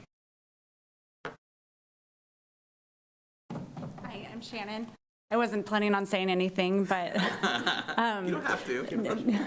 It's been really interesting learning about all these things. I feel very green and learning all the new language and everything. So getting to tour Elkhorn, and it's been really fun. So thank you. Thank you. And I think we'd also like to compliment the staff that we've worked with. It was Dan, the former facilities manager during 24-25, and Daniel and Yvette currently, and they've been a pleasure to work with, especially when they're guiding us to a site visit in the dark rain around a campus, and then keeping us safe. Okay. But no, they've been very responsive, very informative. Try as we might to get advance information out of them, they will not share. Daniel. He's over there. But it's really been an enjoyable process, learning from them, seeing what's done, and then also making our jobs easier because there haven't been any gotcha moments. Everything from everything that we've seen and been presented, and from the auditor's point of view, has been handled exactly as it should be. Awesome. So, thank you. any questions? Are there any public comments? None received. Or do I have any comments from my fellow trustees? I do. Go ahead. I just have a question I don't remember. There's a term limit? 2 years. 2 years. And a maximum of 3 consecutive terms. But because we all started at the same time, these 2 gentlemen started with a single-year term. Interesting. So So we we- can do another year for you. I'm just joking. Well, so technically, I can pause for 2 years and then I can again, but the Ah. project should be done by then. Got you. He said he could wait 2 years and then rejoin, but I believe the anticipated completion date for the Performing Arts Center is 2028, so there may not be a need for more of your services.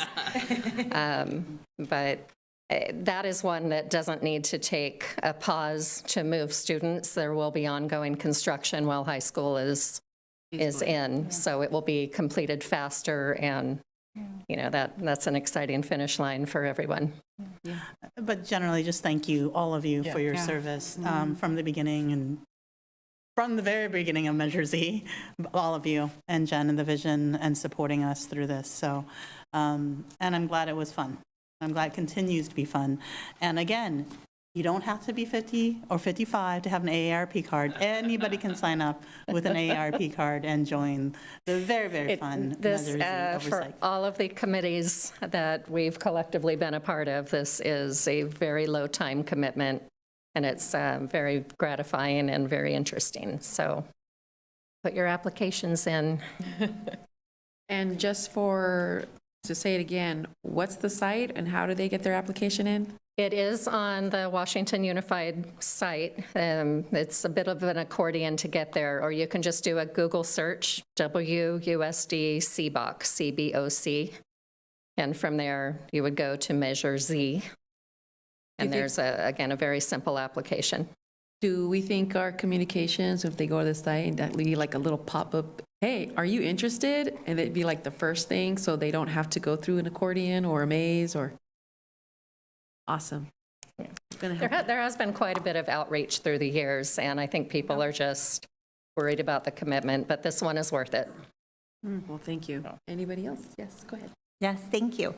And I wanted to point out, like, the students who are here tonight with the theater production, many of them are seniors, but it's because of them, it's because of you, it's because of all of the work in the performing arts spaces and the music spaces over the years that got our community to agree to this bond. And so I know that the Performing Arts Center will not, you will not see some of your students performing there, because if only we could go back in time, but the work that has been done for our students who are coming up and for the future is just really powerful. So thank you to you all, Jen, for all the work you've done in all those meetings for the performing arts, and to all of the students and families who've really, really laid this foundation, and our voters, because it is really special. And I want to make sure that when we have our ribbon cuttings, first for Elkhorn, and then of course for the Performing Arts Center, even if you're termed out, let's invite everybody back and make sure that you're all there to help us cut that ribbon. Deal. Yeah.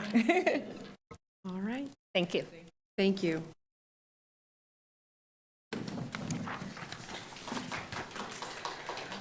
Okay, and now we are on to consent. All of a sudden, I kind of lost where I was at.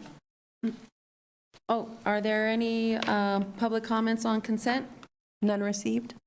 Are there any comments, or do I have a motion? So moved. I'll second. What's like, okay, so moved by trustee Kirby Gonzalez, seconded by clerk Hunt. All in favor? Aye. I too say aye. I just want to make a comment. Congratulations, Vice Principal Flint. Long term coming. My daughter's first grade teacher in a closet. Excellent, excellent, excellent choice. So really proud of you and everything. And so duck pride always. And now let's go ahead and go on to our action items. I was looking for them on my. Are you? Invite her up? Oh, I thought Dr. Hildreth was out. Okay. I wasn't sure what was happening. Okay. But I'm going to go ahead and move on to action items. Approval of the contract with, Pro Builders. just approval of the contract, because you guys like to give me words that I don't even know how to say. Pro Builders for the River City High School Secure Entry Project. Monique Stovall. Thank you. This evening, as with many of our facilities-related projects, I'm joined by Daniel with our facilities department, our director. The health and safety of our students and staff is a priority.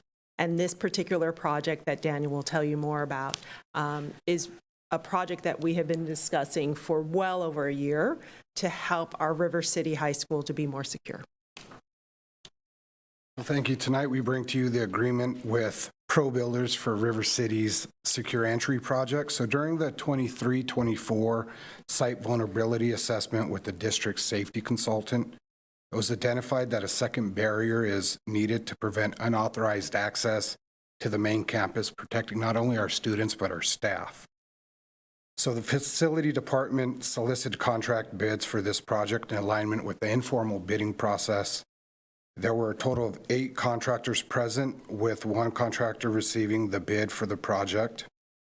So Pro Builders came in with a $194,800 bid, and the administration recommends an approval of the agreement with Pro Builders for River City High School Secure Entry Project for $204,800. This includes the $10,000 of unforeseen conditions, and this will come out of Fund 40, which is a capital outlay fund.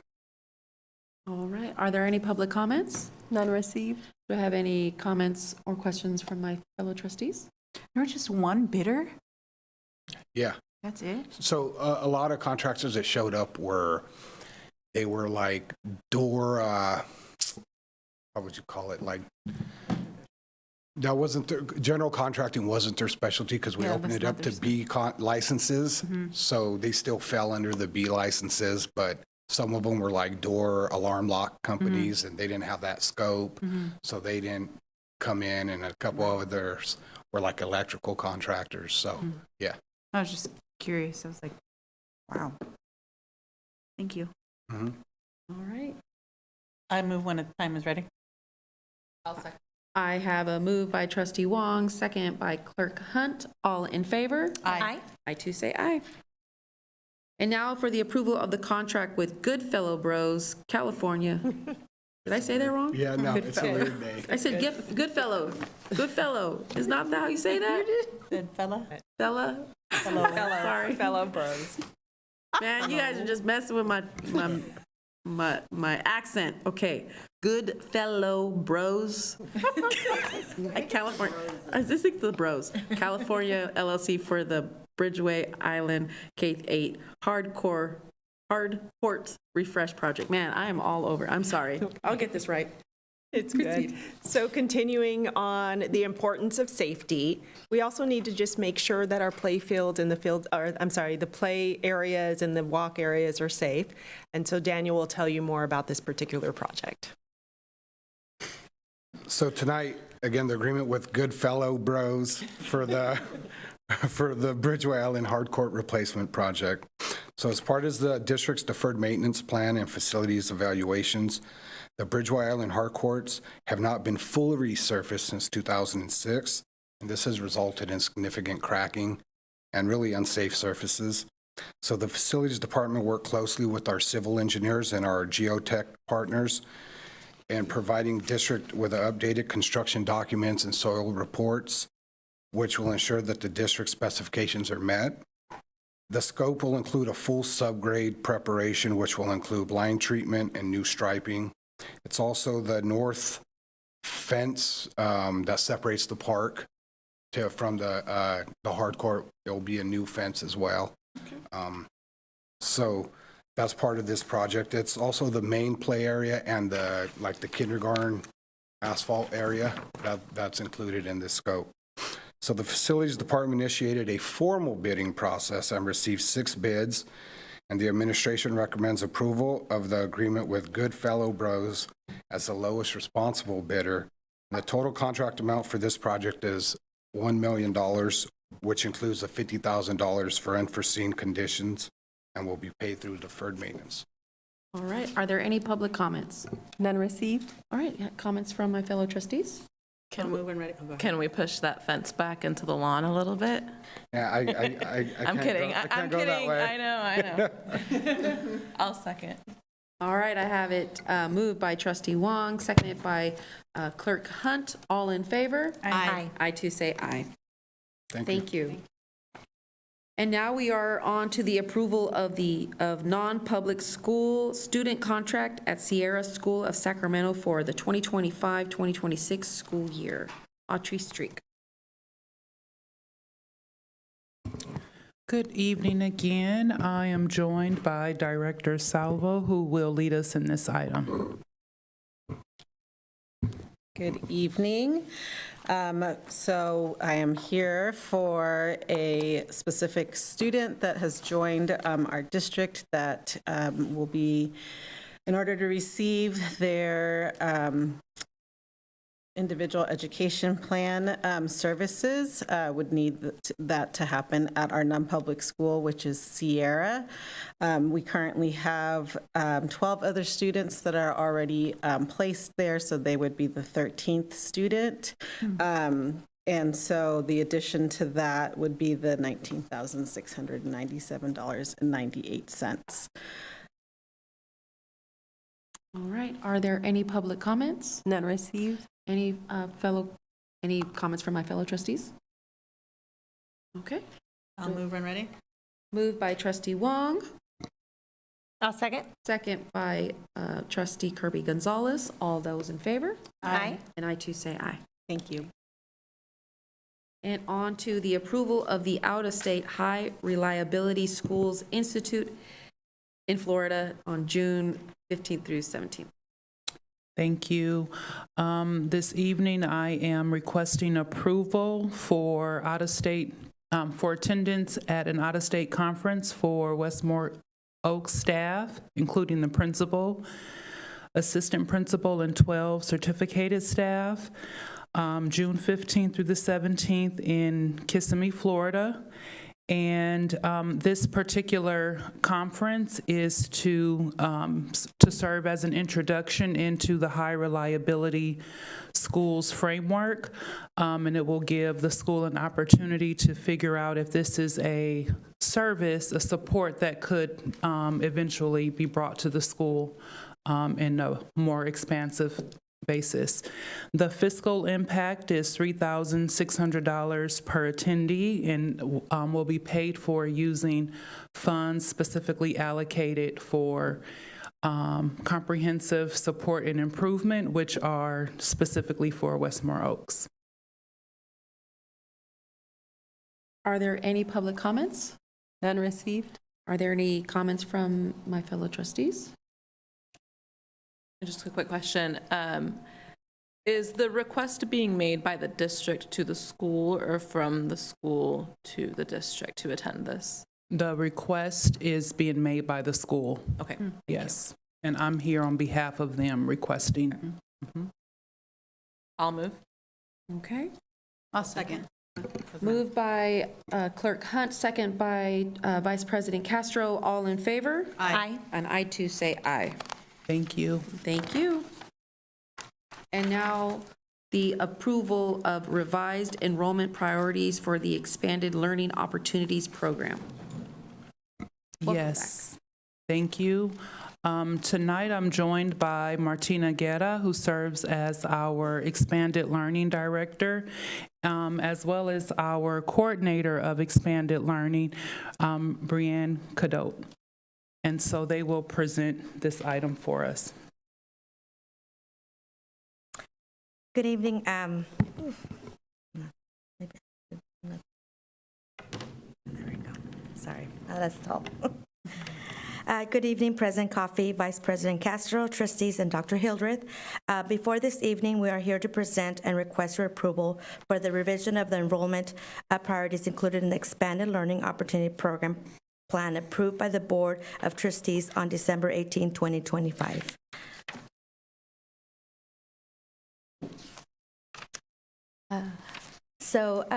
ELOP, this is just how ELOP aligns to our strategic plan. goals for student success, equity principles, and 4 pillars. And again, this is how Pillar A aligns to our ELOP. Next, please. So today we are seeking approval of the board to update the enrollment priorities that were included in the approved 3-year ELOP program plan on December 18, 2025. The changes are needed to align with WSD ELOP enrollment priorities with the requirement of receiving Rate 1 funding. Next slide, please. This school year, Washington Unified School District is now Rate 1, funded for ELOP. Rate 1 means that a school district's unduplicated pupil percentage is greater than or equal to 55%. In addition, we are required to offer and provide access to all students in TK through 6th grade for ELOP. The previous enrollment priorities, number 1 through 7, as you see here, were locally based decisions and were approved by the Board of Education on January 9, 2020. Next, please. Therefore, it is the intent of legislator that all local educational agencies must offer expanded learning opportunities to all TK through 6th grade unduplicated pupils.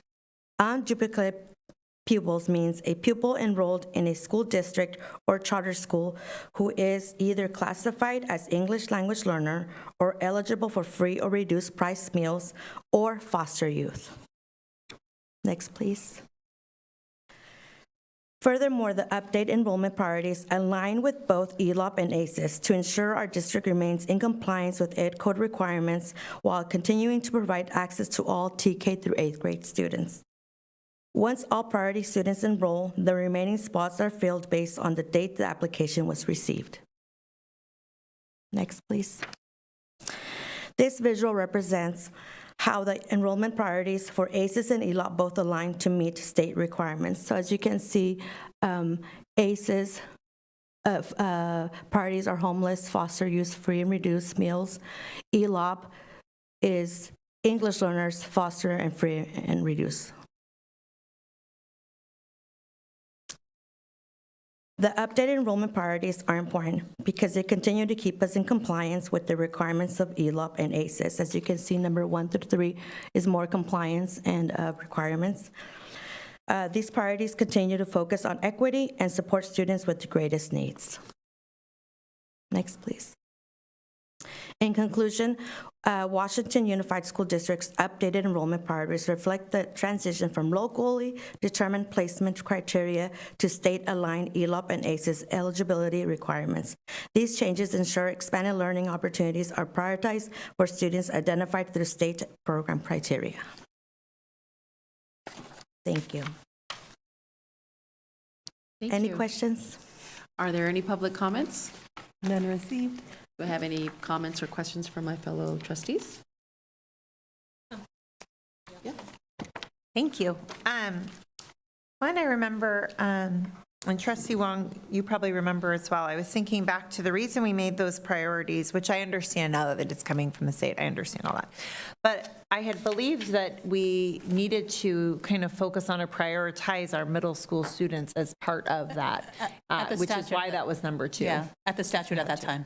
Yeah. So during that time, the after-school program prioritized middle school, which it's interesting because they're older, but everybody's like, well, what about my babies? Yeah, it is interesting. So this feels much more aligned to the needs, I think, of our schools. Just so a point of clarification, it sounds like the statute changed to actually allow, that didn't limit after-school programming to 6th, 7th, and 8th. That is why, not because we loved middle school kids more, it was just the statute at that time required us to do. Correct. So. It was all, during that time, it was ACES funding only, and now that we have ELOP since 2022, we're trying to make sure we align both, and so that's that we're able to make sure that we are still offering and but aligning both so that we meet the criteria of both grants.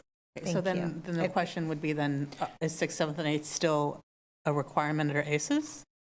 That's why that's what we're aligning both, so that way TK through 8th grade, all students that fulfill that priority of unduplicated pupils are able to get priority first. I'm not sure if the policy question is being answered right now. So we had 6th, 7th, and 8th because ACE is required to prioritize students 6th, 7th, and 8th. Has that changed in statute? No, Okay. for ACES. For ACES. So, okay, so you're saying ACES will still prioritize 6th, 7th? So just point of policy clarification here? Yes, That- yes. So, okay, so then I guess I need some clarification because it seems like you are overlapping. So 6th, 7th, and 8th will still be, because statutorily it's a requirement. If they are, ACES. yes, if they're attending daily as the language in the ACES grant. So it's tiered. For middle school, who attend daily. Are prioritized for enrollment. Yes. So the ACEs, do you mind? Speak into the mic for our. Yes, ma'am. Sorry. So our ACEs covers priority for 1st through 9th grade technically, and ELOP is TK through 8th grade. Correct. So TK through us for priority is the TK through 6th grade is ELOP, excuse me. So for our ACEs, we are still utilizing the ACEs for priority for 7th and 8th. It does not cover 6th grade at this time. So we are doing it in conjunction with ELOP. So as to make sure that we have our TK through 6th grade all prioritized and enrolled, then we will in turn bring the remainder enrollments available and open to our 7th and 8th graders. And as of now, we have room for all TK through 8th grade, no wait lists, and everybody is able to get in. Yeah. That's fine. I just think as we are talking about a policy decision now, we need clarity that we're not changing, we're not going afoul to the ACEs statutory requirement. No, we are not. Because that's not what this presentation actually walks us through. It says that we're new, but they're not new. It's actually just merged, yes? What we're trying to communicate this evening is because our funding rate changed, we want to make sure that our enrollment priorities for ELOP programs align to the state's enrollment priorities for both grants.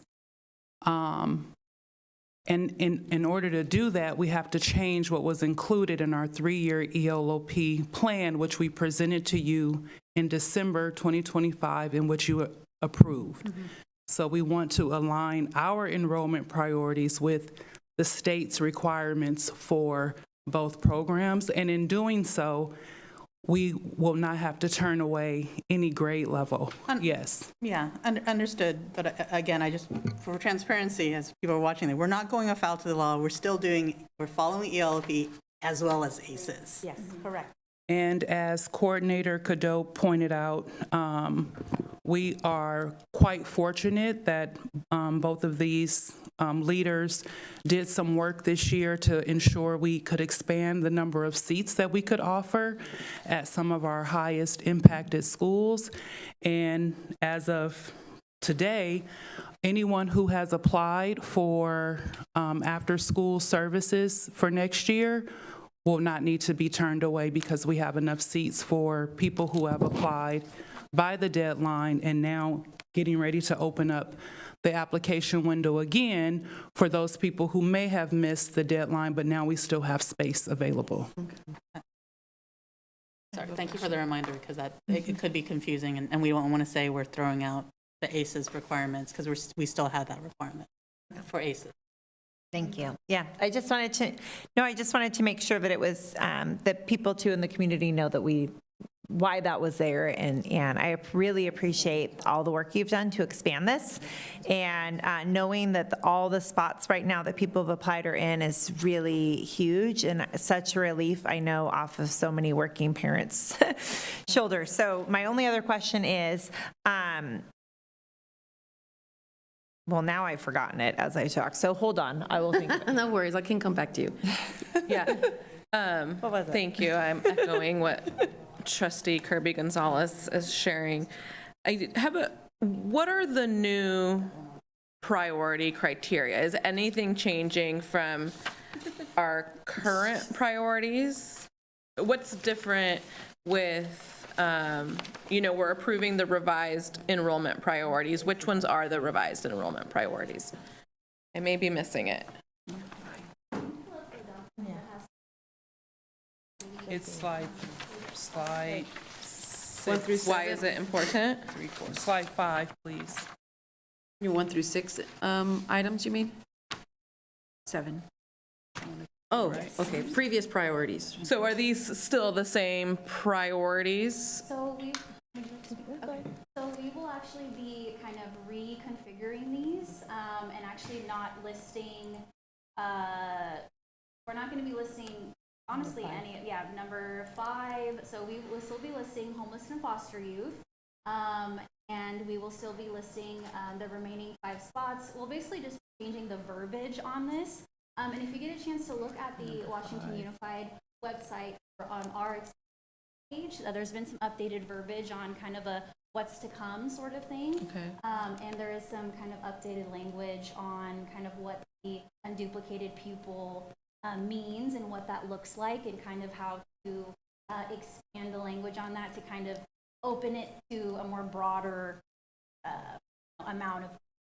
So we've also done some research on what some other districts in the area and how they kind of verbalize their priorities to make it a little less stringent on everybody. And we have aligned our verbiage off of locally. And number 5 is the one that the students identified as need of academic remediation or support at the discretion of the principal or designee will not be part of the priorities. We will basically just be listing students of unduplicated status priority. Okay, based on our new rate and the requirements between, okay. For ELO. And ACES. Not and ACES. ACES has a different priority. ELOP is more stringent than ACES, Yes. so then we'll follow up ACES with the afterwards of the 7th. Thank you. I remembered my question. I'm sorry for that go for it. moment. It's a long day. People now apply annually. Is that correct? Okay. Yes. So for anybody listening, they know now they need to apply annually, but the window closes early enough so that they would have confirmation. In this case, all people are in for next year. Another window will open if they forgot to apply. Okay. There is a window open that actually opened on Monday. So Okay. we're no longer calling it a wait list because Okay. I understand that verbiage is a little triggering. So Yeah. we're now calling it a standby form. Okay. So that standby form is open the week after the original form closes, and it gives me the week in between to let everybody know that they've been enrolled and send out notifications, answer any questions and anybody has of, oh, I'd like to go to this school, or oh, I forgot to add this piece of information. And the week after, I open up the standby form for anybody who have missed the original application. Okay. And the application for after school for the 26-27 school year opened the beginning of March. In the second week of March. Great. And it closes May 7th. It closed May 7th. So that's another one that's open right now? So No, that was the first one. the first round. Okay. The one that's open now will be open for the remainder of the school year. Yes. So the another one that's open now is going to be open for the remainder of school. I'm only repeating it because you're not talking in the mic, and so I I'm sorry. didn't want to keep Thank asking. I apologize. Yes, It's okay. ma'am. Okay, just want to make sure that got sent out and everyone can hear it. Okay, any other questions? No? All right, well, thank you guys. You guys do a lot of work, so we really do appreciate it. Thank you. Thank you. Thank you, ladies.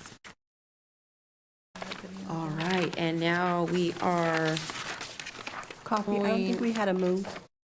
You didn't do a motion. Wait, what? This is a vote? Oh my gosh, I'm sorry. Thank you. It's Not hard. It's been late. Okay, I'm so sorry. I knew I was doing something wrong. Move. Moved by, moved by Can I ask, part of it is part of it is what we just talked about, but I'm not sure if, I'm kind of looking at the priorities right now. I don't know if there's a clear, does any of the slides actually list our new priorities? No, And that's the problem. So I'd like to see it in writing. I don't know if there's urgency to it, because you have the deck, you have background, but there isn't actually, to your point, a listed what we did do, but not like what is the new priority. I don't think we're under any kind of deadline. We can bring it back Yeah, it tells the why, but it doesn't list the, what Do are we you- actually voting on? Do you not feel like the alignment does that No. on the alignment slide where it says priority enrollment is for unduplicated pupils? I may be old school, but how we did it before was like, I just want to see the clarity of like 1, 2, 3, 4, 5, 6, 7. So because of the fact that you have on your slide, or on your slides, your previous priorities, you're saying what your ELOP priorities, and you're saying how it's aligned, but we're not saying what actually is changing or what is actually. What we're adopting. What is, I was going to say, or what is adopting, but we do say why this is important, which I get. This would be the. But yeah. So here's a question. How urgent is it that we adopt or vote on this? How soon do you guys need it for your own? Before we answer that, can we ask if what is on slide, what's that slide number? First, the Where's first. this alignment? Yeah, the alignment slide, if that, It's process. It tells us what you align to, but it doesn't tell us what the priorities are. This one? it says alignment on the left. Yeah, because if you look at what it's, I'm sorry, I wish I had, there's no slide numbers, but the one that said previous, the one that you guys were on, previous priorities, and So had. 5, No? this one? Yeah, no, I'm asking, that's what you guys are asking to have, is something like that, but with, like, these are the priorities that we're going to be moving with, is that what? Okay. As well as it being in the write-up, Rationale. the rationale, the revised enrollment priorities establishes. Look at the list of seven. Can you go back, Janae, please? To slide 5. What would toss out? Number 5. Unless the slides in the thing are different.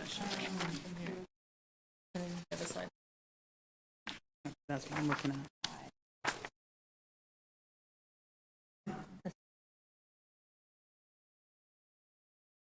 We wouldn't make.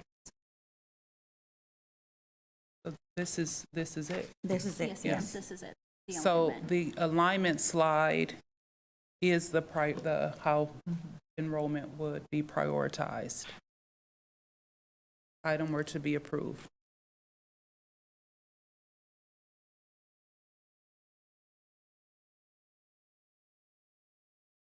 Well, they don't need those anymore. That's what we're getting rid of.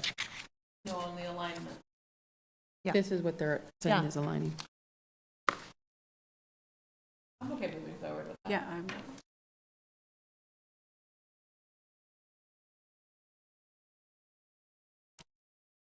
Okay, so But I just kind of want to make sure that we're clear and that the ACE, we're not a foul to the ACES laws as we adopt this. That's all. It's just that, let's not go afoul to the law. And we're not. As we adopt this, yeah. As I'm understanding, you guys have it in alignment. We are showing that we are in alignment with ACES based off of the code. We are putting it in there. We're saying that we don't, unlike the other one, it said priorities 1, 2, 3. We just have bullets in this sense, the code that says how we're in alignment with the ACES, how we're in alignment for our ELOP, and we are good to go.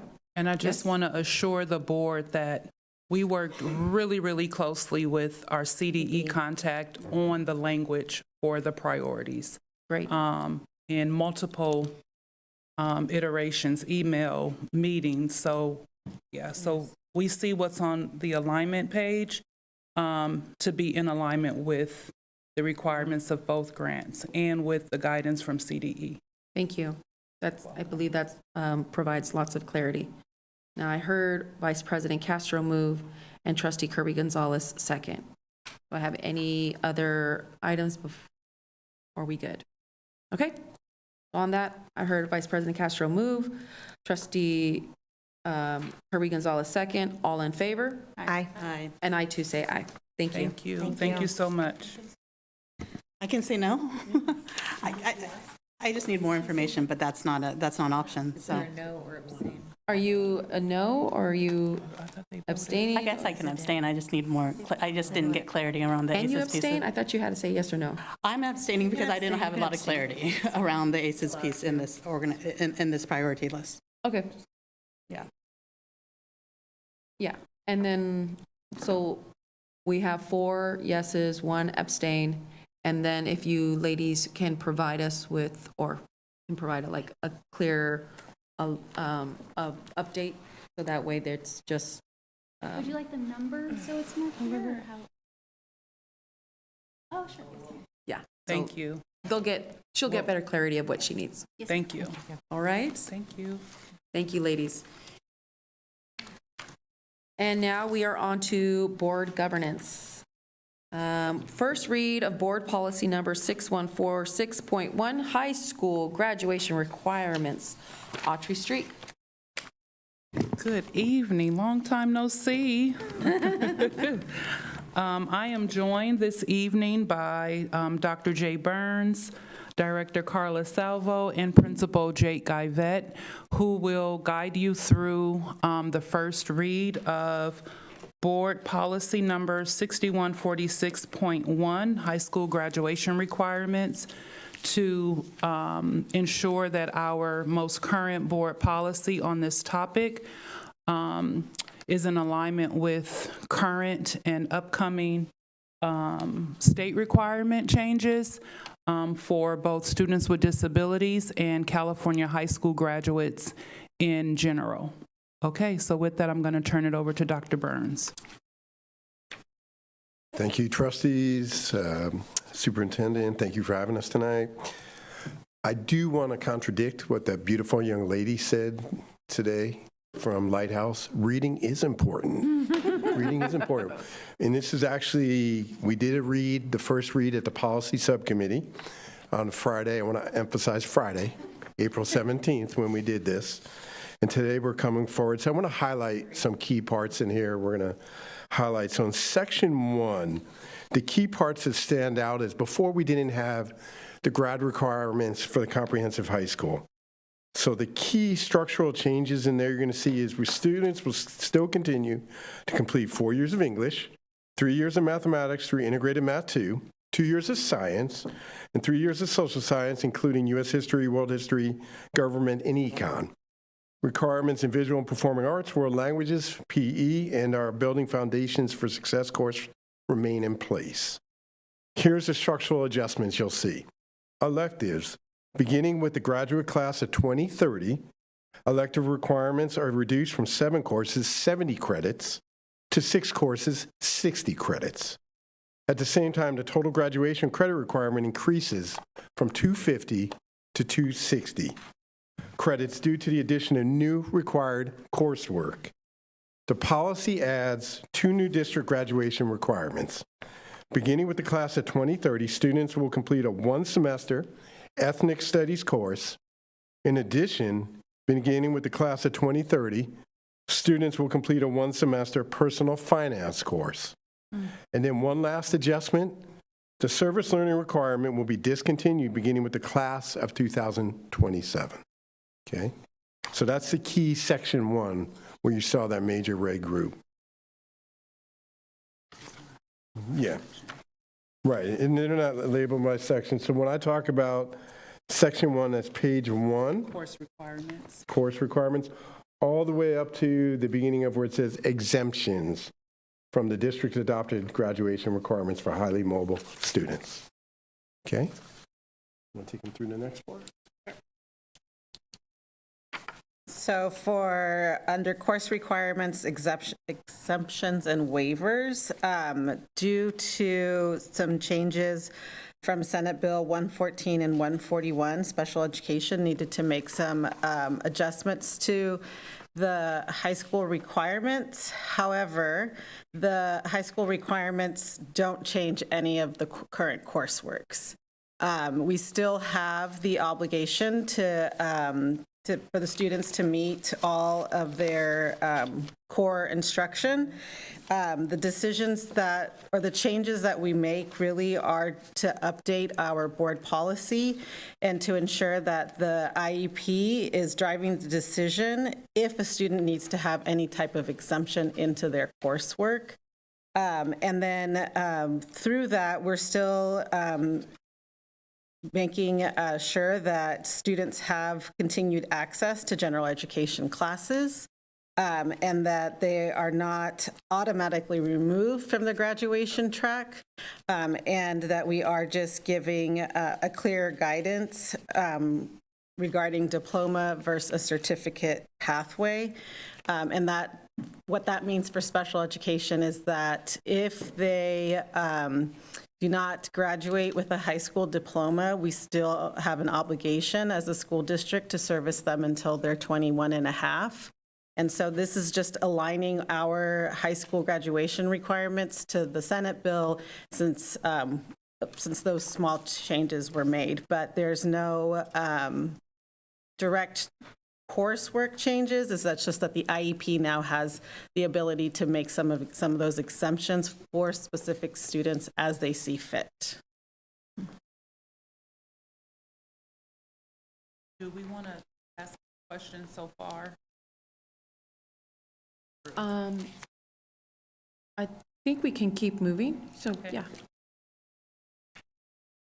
And I want to call out that the amazing Director Salvo started with the exemption from district established graduation requirements for a student with disability. I'm going to take you right before that. So you're going to go back to the second page, and you're going to see exemptions and waivers, right, lined, strike through. And then exemptions from district adopted graduation requirements for highly mobile students. I'll call out some keys there. The policy includes a significant update related to highly mobile students, consistent with education code. Highly mobile students include foster youth, students experiencing homelessness, formal juvenile court students, school students, military-connected students, migratory students, and newcomer students. For these students, the policy establishes a clear exemption process from district-established graduation requirements that exceed state minimums when students transfer in their third or fourth year of high school. That's the key, the third or fourth year of high school. Unless the district determines they are reasonably able to complete the requirements on time. The policy requires timely notification with 30 days of transfer. Ongoing reevaluation, that's always key, checking the ongoing reevaluation. When appropriate, an explicit consultation with students and families regarding post-secondary implications, credit recovery options, and the potential for a fifth year of high school. Importantly, the policy ensures that students are not required to transfer schools to access these exemptions, that exemptions cannot be revoked once granted, and students retain access to courses needed for college eligibility, regardless of exemption status. Okay? That's the keys. Those are the key. Those are the key parts. So those are the changes to the policy. Okay. I have no idea. What about this one? I think they're on the side. I called out the key major. Okay. Yeah. Are there any public comments? None received. Okay. We have any comments from my fellow I trustees? probably have a dumb question, but for like the highly mobile students, you said the 2 grades that are like key. Yeah. Can you touch on that? Is why those are like key grades?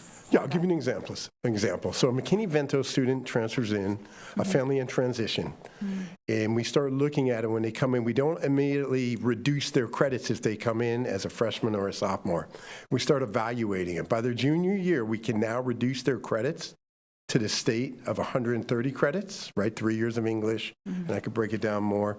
But we evaluate, and we keep evaluating. So we don't initially reduce their total number of credits from 260, which is going to be now, to 130. We evaluate the situation and determine what's in the best need of the student. For example, we have students who are family in transition, and we don't need to reduce their credits.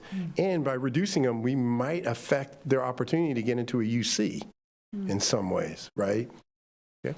So, and this is probably, again, maybe a dumb question, but like, I know, for example, when I was in high school, I know there were students transitioning from like private, like Christian school to public school. So is it kind of like the same thing where so you do like an evaluation? No, because... Or is that different? Yeah. Okay. Yeah, they don't fall under that. A student in that scenario, We evaluate. would not fall into the category for exemptions for highly mobile students. Got it. Okay, thank you. You're welcome. If you look at the first paragraph in that section, Trustee Castro, you'll see that it specifies who's considered highly mobile, who, so it's a very specific situation where you can, make these exemptions to graduation requirements. Yeah, got it.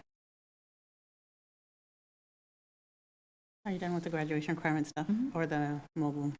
I told Dr. H I was going to bring this up. I brought it up last time. I really am a proponent and supporter of service learning. It always just irks me that we are no longer requiring it. It's going to be discontinued in 2027. Last time we discussed this, I think we were going to see what type of, how we were going to actually try to increase volunteerism among our high school students. So I'm just going to raise it now because I raised it last time. This was before the board. Just wanting to know. Well, I remember we discussed it. It's actually, we're not saying we're not doing it. We're just saying we're not requiring it. And the requirement in order to graduate.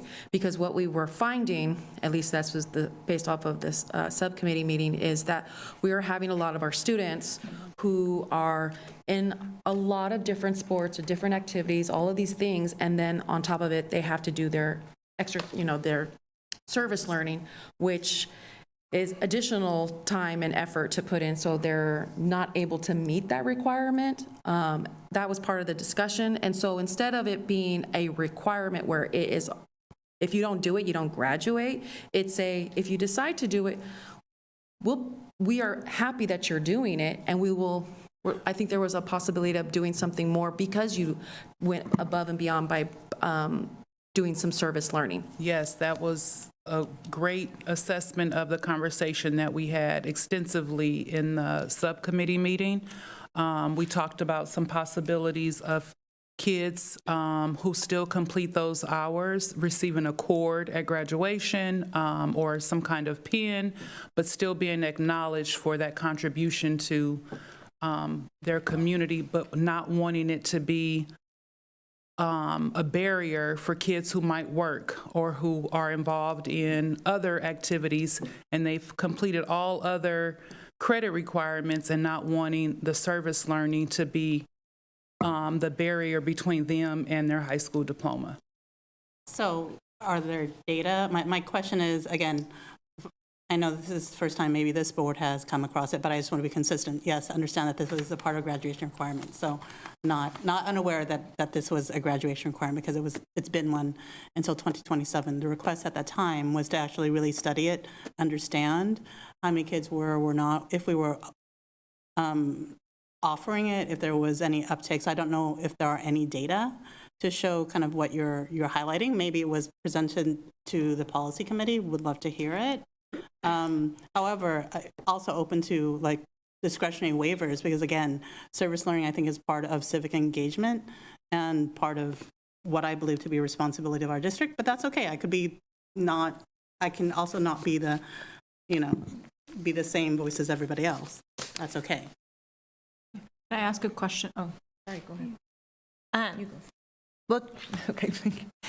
Trustee Wong, I appreciate that. I don't believe that this board ever said that it was going to be discontinued and to research it. It came to the policy committee as a recommendation. So years ago, we talked about the importance of service learning. It did come to the board and we said we wanted to keep it. We felt it was important to say. In the policy committee, when it was brought up, there was some compelling data that students maybe weren't always it was easy to get a signature. It was easy. So, and I have signed off on multiple. I am a Girl Scout troop leader of some freshmen at River City High School. I've signed off on those and a board member of the nonprofit West Sac Play. I had 9 girls come and work that event and I signed off on their service learning. And so it did sing my heart for a minute because I believe in the power, just like you're saying, of service learning. But that's why we talked about, could they have a cord? Could we do something to honor service learning? Because if it is a barrier to holding kids back, when we talked about there's some students who've met all the graduation requirements and not this, is it authentic community service, or is somebody maybe checking a box? I don't know. So that was the discussion that we had there. Yeah, I appreciate the reminder. We did not get rid of it, and so it was a requirement. We made a decision at that time.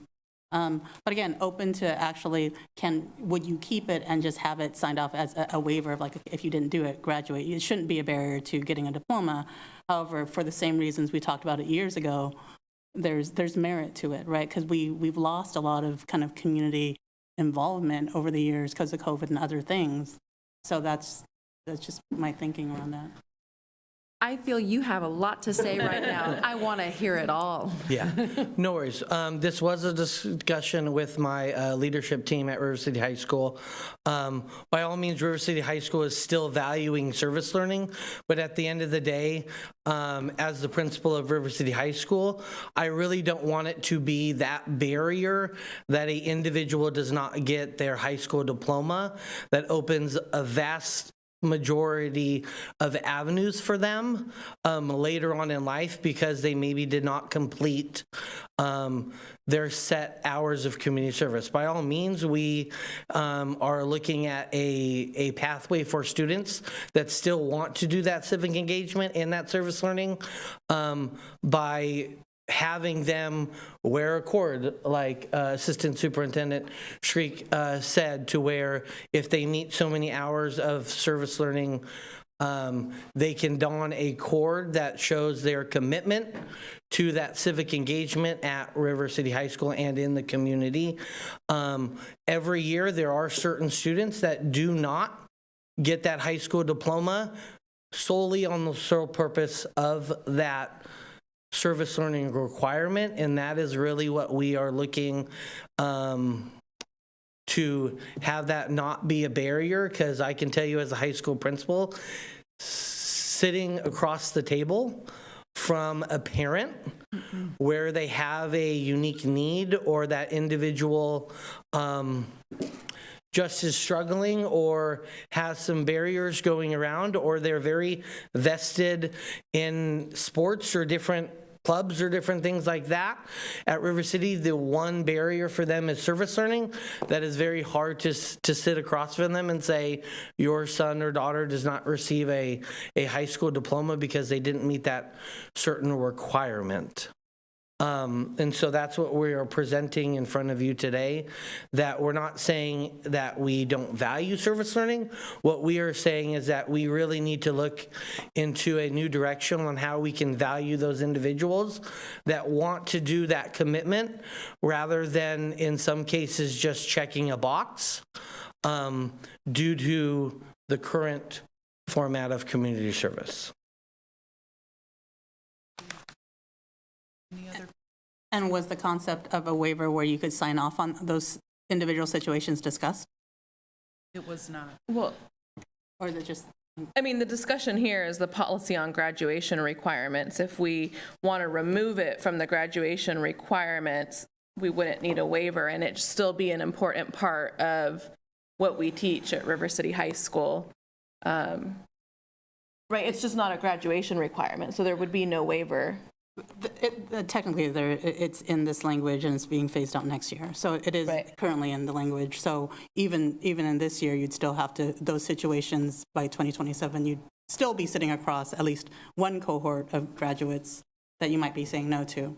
This year, this 2026. 2027. Nope. The class with beginning with next year. Oh, I see. So next year, yeah. I see. I mean, it's okay. I mean, I've presented an opinion. I don't necessarily have to agree. I'm just being consistent with when this came before the board last time.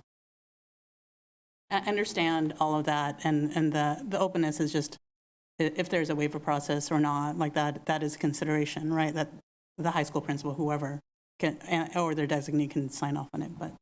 I think that that's also part of the problem is there are how many kids, every child that has to submit a paper each year for 4 years, and then on top of that, by the time that they get to their senior year, they have to say whether or not it's waiver. So that's a lot of tracking, that's a lot of work for one individual at one site for all of those kids.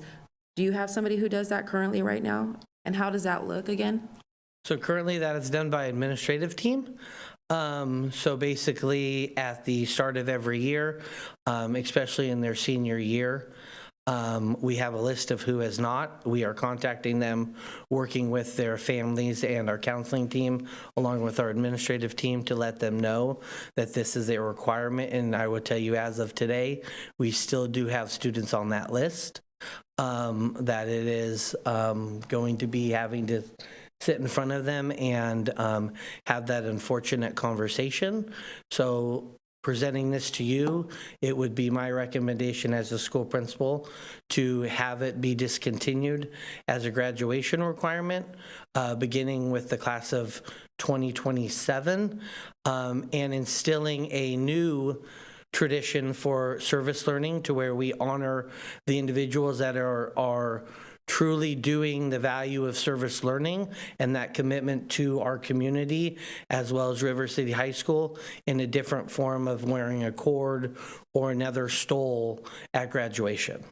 And we also talked about making sure that the school is still committed to advertising opportunities for kids to participate in service learning opportunities. And just also, is this a state requirement in order to get your graduation or to graduate? No, it is currently So not. this is our own local requirement? Yes. And all we're doing is we're saying that we are not having this as a service learning requirement in order to graduate. We're not saying in this language, we are discontinuing service learning from any form way. That is correct. I'm just making That is sure our that we're- recommendation. that we're clear on that. Yes. We're also clear that the state requirements are a lot less than what we're adopting tonight. Because we don't, like, what we have here is not the state minimum. What the state actually requires is a lot less than this list. I have a comment. Number 3, and it's more a comment not for tonight, but because we got a public comment on the physical sciences requirement. So we're requiring 2 courses in science, 1 biological and 1 physical sciences. We received information through a public comment about the requirement for physics of the universe that freshmen have to take. If we can just get some background information as to why that's a requirement that our high schoolers pass, just some of the information that was shared was interesting in terms of data and how we can pass it and things like that. We're happy to include that in the weekly update. Yeah, thank you. You're welcome.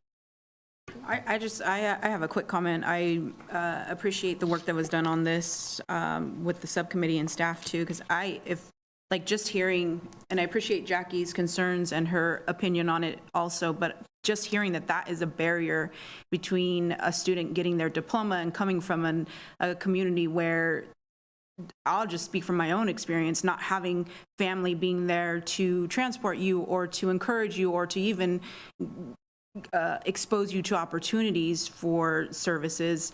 I'm all for updating this policy and not having that barrier be there. When a lot of these children are already facing life circumstances, this is never something that I would want to put as a barrier for my student or any other student in my community. So that's just my opinion. So thank you guys for that work. For my own edification, how many kids over the course of the last several years you've had to have this, well, not you, because you're new, this conversation with? So I can tell you. Go ahead. So I can tell you, last year there were 7, and currently right now we have 30. Oh my gosh. And the list starts out, in the beginning of the year at 10% of the class, 15% of the class, counselors chasing them, assistant principals, principal chasing them down, reminding them. We've had kids who actually have a 2.0 GPA or higher, 3.0, who didn't complete their service learning and didn't get a diploma. And they completed all their coursework. Well, we have a 6-hour day on the green tomorrow at Bridgeway, so we can take all the volunteers if you want to send any students over. I'm happy to sign off. Okay. All right. Okay. Are there any other questions or comments? I just want to say, I will support this, but I have to be just very clear about the consistency in my values. I understand, and I hear the arguments, and I just wanted to be clear. It's just like, this is the policy discussion, right, at the board. First time the board has been able to have it. And we are asking more of our students, like building foundations and other things in what we're adopting that is above and beyond the state requirements. And so it is what we expect of our students. This is what we're adopting tonight. And does sadden me that we are losing it, but it also is compelling that you go from 7 to 30 kids who aren't meeting this requirement for whatever reason. So with that, I'll move. I already moved. All right, I'll second. Moved by Vice President Castro, seconded by Trustee Wong. All in favor? Aye. I too say aye. Thank you. Thank Thank you. you so much. Thank you, team. All right, and now on to the approved revised board bylaw number 9250, exhibit 9250E1. Remuneration, reimbursement, and other benefits. Shea Borges. Thank you, President Coffey, Superintendent Hildreth, trustees, sorry, tired. Hey, good job, everybody sneaking around. On May 14th, I came before the board, and the board adopted the updated board policy on 9250, and part of that was an exhibit the board also adopted. So I'm here tonight for the board to have a discussion on determining guidelines in implementation of the exhibit, and then taking any appropriate action based on those guidelines. Okay, thank you. Do I have any public comments? None received. Okay. So, yes, Dr. H. Yes, so with this exhibit of Board Bylaw 9250, the discussion for trustees is really what is going to be the process or the protocol for determining attendance at board meetings. There are options that you can decide in terms of taking a vote for attendance. It could be done at the first meeting of a month and noting if there were any attendance absences the previous month. So for example, the first meeting in June, you could then vote on if there were any attendance, any trustee missed a meeting in May, or July would be June. So that is one way.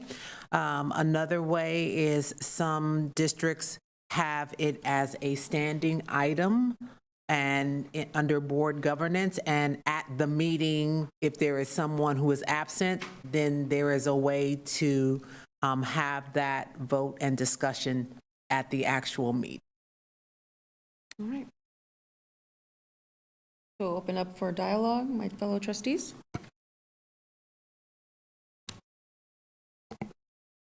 I know I asked you this in our check-in.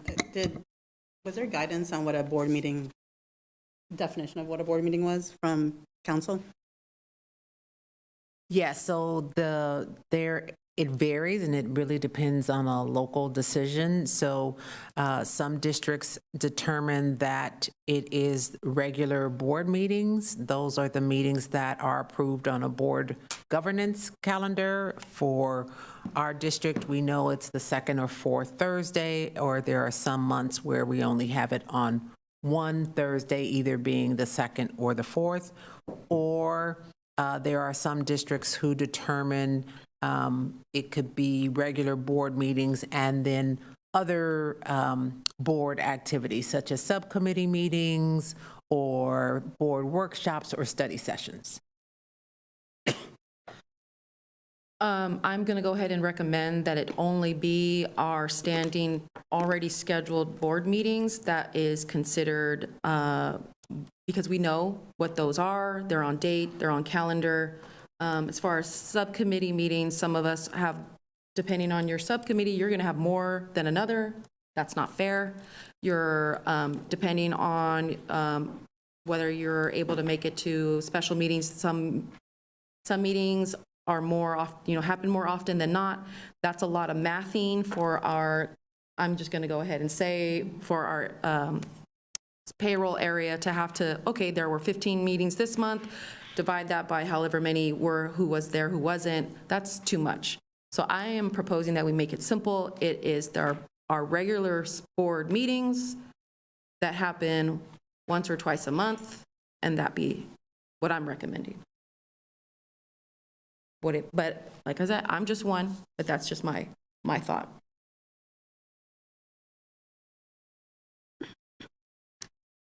And I would also recommend we vote the day of instead of the following month, because in the month of June, there's only one, then that would be holding up a pay, if necessary, for the following month.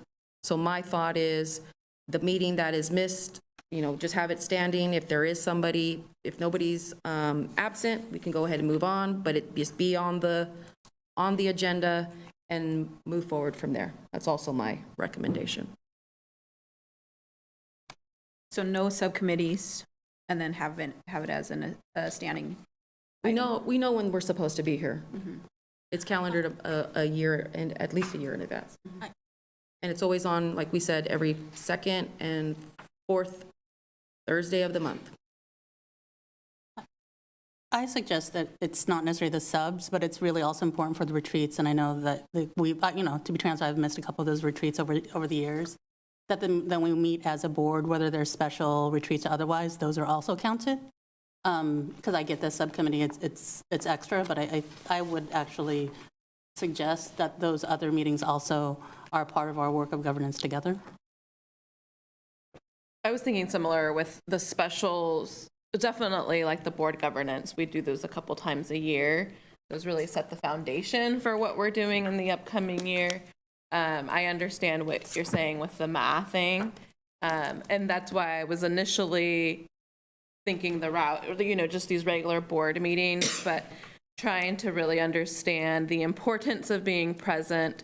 And those governance meetings, I feel, are incredibly important for the entire board to be there. Obviously, things come up. And I was going back and forth on the special board meetings, and that may be a little unfair because they pop up, right? And we may have other commitments already, but those are typically also very important. That's why we have a special board meeting, because we have to fit in this topic. So just trying to think through the importance of all of us being present to make decisions together as a body. So I could go, my opinion would be to include the governance sessions, and then I can go either way on the special board meetings. And I agree on voting, the day of the meeting. Sure, I'll go. Our board bylaw 9250, which was first adopted in 2001, and it has been reviewed since, says any member who does not attend all board meetings during the month is eligible to receive only a partial percentage of the monthly compensation equal to a percentage of the meetings he or she attended, unless otherwise authorized by the board in accordance with the law. A member may be compensated for meetings he or she misses when the board by resolution finds that he or she was performing designated services for the district at the time of the meeting, or that he or she was absent because of illness, jury duty, or a hardship deemed acceptable by the board. So the board could deem certain things acceptable. I read this because it's been our bylaw since 2001. We have had a lot of attendance issues on this board. 1 year so bad that we had to amend our superintendent contract because we couldn't evaluate our superintendent by the time that we needed to legally do our evaluation, and we actually had to change the contract. And so attendance has been an issue for years, and we have never enforced this policy because we didn't have a mechanism to do it. We haven't had a way to really say, how do we change compensation? We didn't want it to ever feel personal. It's been a tricky thing to deal with. So I think having a policy that's very clear.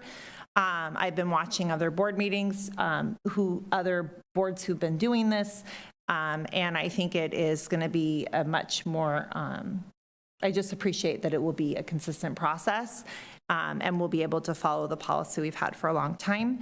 I might say for this, we do adopt our regular meetings a year in advance, and sometimes we've had to move them. You know, I had one in July where I said, oh, we're adopting this early. This is my July camping trip. We talked about it, but we decided there were more people, more staff and everyone else than me, so we moved it. And things come up. And so I think that, to me, it might be easier, because we've never enforced it, to say, let's do our regular board meetings. But again, the board has purview of this, to say if there were governance meetings that month, if there were other meetings that they were at, things happened. I mean, I watched a meeting recently of another board, and they approved all of them. And so I don't know what the reasons were. They didn't talk about it. So, you know, it is case by case. And then if it doesn't work, or we feel like we need to tweak it, we can tweak it, you know, in a year. But I appreciate that we're at least, now that the policy's changed, now that we're changing the way we do things, I think this is a good time to do it. So I would say, just for ease, regular, but then if that's abused or there's a problem and people aren't coming to others, then we can address that after we've done it, would be my feelings. All right. Jay, what do you need from us? So what I've heard, make sure I've got this right, you would like to have this agenda item on all board meetings so that you can take action if anybody's absent for that board meeting. And then based on what I'm hearing from Trustee Kirby Gonzalez is, as the board, you guys can then make a determination if there is a special, like a governance that you feel like was in, the staff should have been, the whole trustees should have been there. Yes? Yep. Fabulous. And then the only other thing is if there's any action that you need to take in regards to when this goes into effect. So we did have an absent since January. I do believe we had somebody who was virtual, so they made themselves present. But unfortunately, we did have, I don't think we had any, did we have any governance? No, we had one in April, and I was I was in a different country. So that's the one. Okay, but I was just making sure we didn't have any other governance meetings or anything, right? I don't know. That's what I was trying to find out. I don't think so. April. Okay. There was the one. Okay. Because of spring break. So based off of the one, how do we just go ahead and?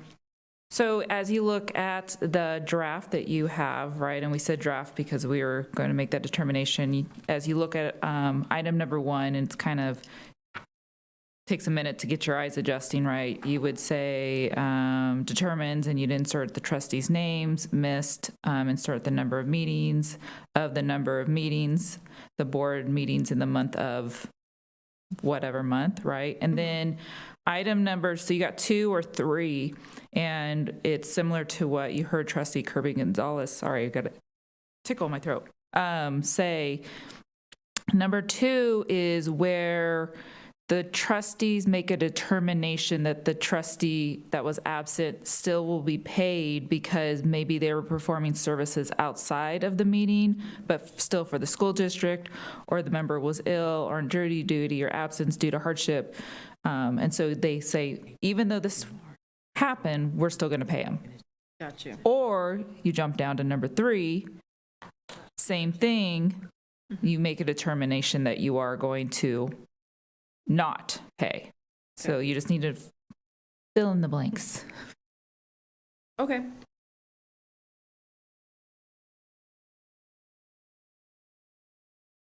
I guess it's just based off of the action that we plan to take. So all 3 are, or 4 are there. Yeah, 1 is really just filling the information. I don't know why it's confusing how it's numbered 1, 2, 3, 4. It looks like you need to choose each item. Number 1 is really just putting the name in. You're making a determination as a board regarding, are you going to still pay that person?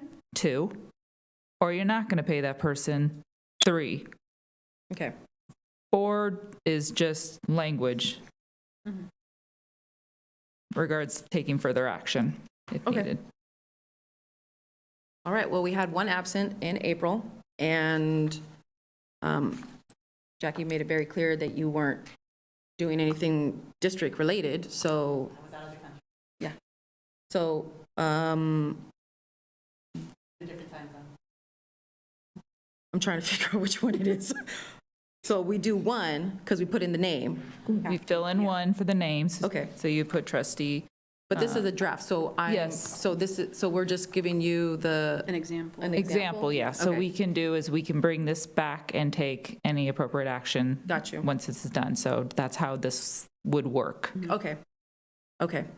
So the Board of Trustees hereby determines that Jackie Wong missed one meeting of the one meeting in the month of, in the one meeting of the one meeting in the month of April. Yeah. And so, so that pursuant to Education Code 5310, the board has determined trustee Wong was absent on April 23rd and,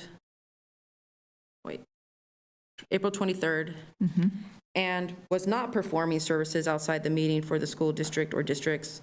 The member was ill or jury duty, or the absence was due to a hardship considered acceptable by the board. So trustee Wong shall not be paid for the missed meeting. Right. So then as a board, you would all have to take that vote. Okay. So, and it's not a roll call, it's just, or is it? We're adopting language. We're not doing that yet, no. So that's what we would do. That's what you would do. Yes. Yeah, you're welcome. Because I think I thought that's what you were asking for, was direction of what to do further, because this was the only meeting that we have missed, so I'm kind of want to make sure. I know you weren't here, or you weren't doing anything for the district. We all know you weren't here. I think this will be easier and clearer when it's, as you're establishing that you'll do it at each board meeting, so that if someone misses it, then it's very clear, because it's that board meeting. I think the fact that if the board is taking action to do this retroactively, since you took action to begin the retroactive beginning in January, then what we can do is at the June 11th board meeting, that's the next one. Yeah. We'll have a clean that doesn't say draft, and then you guys can make the determination. We'll start that board meeting with implementing this on the board agenda, and then you can make a determination as a board if you want to take that retroactive action in alignment with the retroactive pay. Okay, sounds great. Okay. So that was it? Okay, yes. Perfect. All Thank you right. very much. Thank you. It's already been adopted, the language. She was just giving direction on. It says approve on the agenda. It's a resolution. We had this on last, it was part of it last week. That's why I was asking for this one, what were we doing? I was like, I thought we were saying what is the actions that we're taking? Are we voting? Are we not? That is part of why I was slightly confused. Yeah, okay, so no action, bring it back for the next meeting to where it would be clean, no draft, and then we can vote from there. Got you. Okay, thank you. All right, and now moving on to our board superintendent comments, and we'll start with Dr. H. Thank you, President Coffey and trustees. Good evening to staff and members of the community. We are at our final board meeting for the school year before their student will be here, but our students will not. So just wanted to take a moment to express my deep gratitude for all of the work that has been done this year, starting with the work of our students. It's such a great meeting to highlight with celebrations. They speak for themselves. Like, this is what our students are doing, and just appreciate the conversations and collaboration with staff and our labor partners. And yes, it was a tough year for some months, but we worked together and we got through that, and I am in agreement that we want to continue our conversations and collaboration or interest-based bargaining as we prepare for the 26-27 year. I want to highlight it's the best season of the year in terms of graduation and students receiving scholarships and being able to highlight dual degrees and just so many things that this gives our community the opportunity to know so many great things that are happening across the district versus just what's happening at your individual school. And so seeing our students, for example, talk about the CTE pathways and how we're really preparing students for careers. Like that is really such a benefit of our CTE, especially if we think about sports is a passion that we all know about that kids have, but giving them passion for things outside of sports during the school day is an added layer. And so I just want to highlight our HOSA program and our arts program, and so thankful for what we have.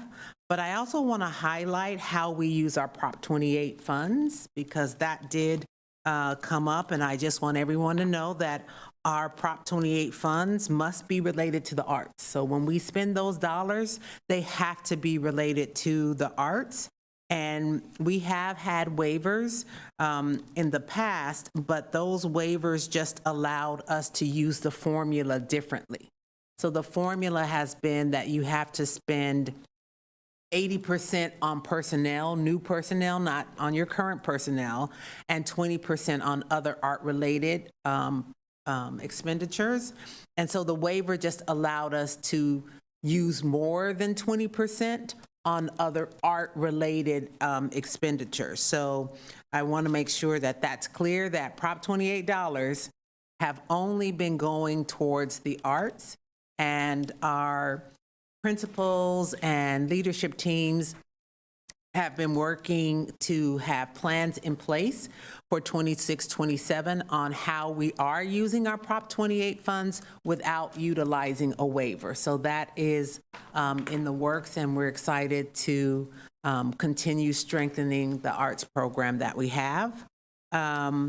We have some fun times coming in the next week. So as we've heard, we had a graduation last night, and then next week is just celebration season. So on June 1st, our K-8 campuses will join graduation season excitement as our graduating seniors from all three of our high schools return to their former schools for senior grad walks.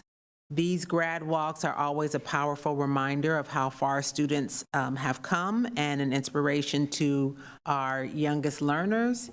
We also have our Native Ed graduation or celebration on Monday, June 1st as well. It's our first time that we're hosting our own celebration. If last year we were joining some other districts in Yolo County, and this year we're hosting our own. So we're very excited about that, and thank you to Director Flores and the EDI department for leading that work. And then on Tuesday, June 2nd, we'll be back at the Crest Theater to celebrate the accomplishments of our Yolo High School, our adult ed, and our transitional to adult living students as they graduate and celebrate. Then on June 3rd, Wednesday, we will be cheering on River City High School graduates at the SAFE, is it the credit one? No. SAFE Convention Center. And then on the 2nd and the 3rd and maybe the 4th, we've got our 8th grade promotions district-wide. So next week is just going to be busy with us really seeing this is why. This is the motivation to keep doing what we do when we see the accomplishments of our students. And we also have kinder promotions as well. Happening. So it's an action-packed, joyful time filled with pride and celebration. And so as we close out this school year, I want to wish everyone in the WUSD family a very well-deserved, relaxing, restful, joyous sun-filled, sunscreen summer recess, and hope everybody is surrounded by their loved ones and friends and people who bring a smile to their heart. And summer offers a time for recharge, and our district office teams will be hard at work preparing for August 3rd. And with that, thank you. Thank you. Trustee Kirby Gonzalez. Thank you. I do not have any committee updates. I think that tonight really highlights the best of WSC when we think about the celebrations that we had this evening, touching across some of our programs that we have in high schools. And it's an exciting time. It's a busy time. I had my own promotion with students today, and so I will shorten my comments because we're going back into closed session, but really just this is a time to really savor. I know people are so tired and so busy as they are putting on celebrations, our volunteers, our educators, our administrators, but just really enjoy those smiles because as a kid said to me today, I'm really going to miss this summer because we don't know always what our kids are doing over the summer, and sometimes you don't realize how important that day is that you have with them. So just enjoy all the fun right now because this is a really nice time of year that we can just celebrate and be together. Thank you. Thank you. Trustee Wong. Thanks. Adding to that, grateful to all the staff at the district office and the schools who made this year awesome for a lot of people, even though there was a lot going on. There's still a lot going on. Thank you in advance for those who are coming back on June 8th for summer school. So just a quick turnaround, and they have a very short summer, but I know that they do because they love our kids. One of the best things is also the bilingual summer program. Just wanted to note that I think there's an increasing number of seal of biliteracy, and so the celebration was last Thursday, and YOLO has their highest number ever. I think 13 is what Director Tran had shared yesterday. It's just amazing that we've kind of had that vision and you know, really honor our students who are multilingual. Really grateful for that. And so I'll end with that. Well, actually, I'll end with, I did send the education code related to ACEs to Dr. Hildreth. So it still does require the middle school. So we're not, for the state of California, we're not usurping that. They're just kind of maybe adding language that clarifies that we still will continue to support the ACEs prioritization. Thank you. All right, Clerk Hunt. Thank you.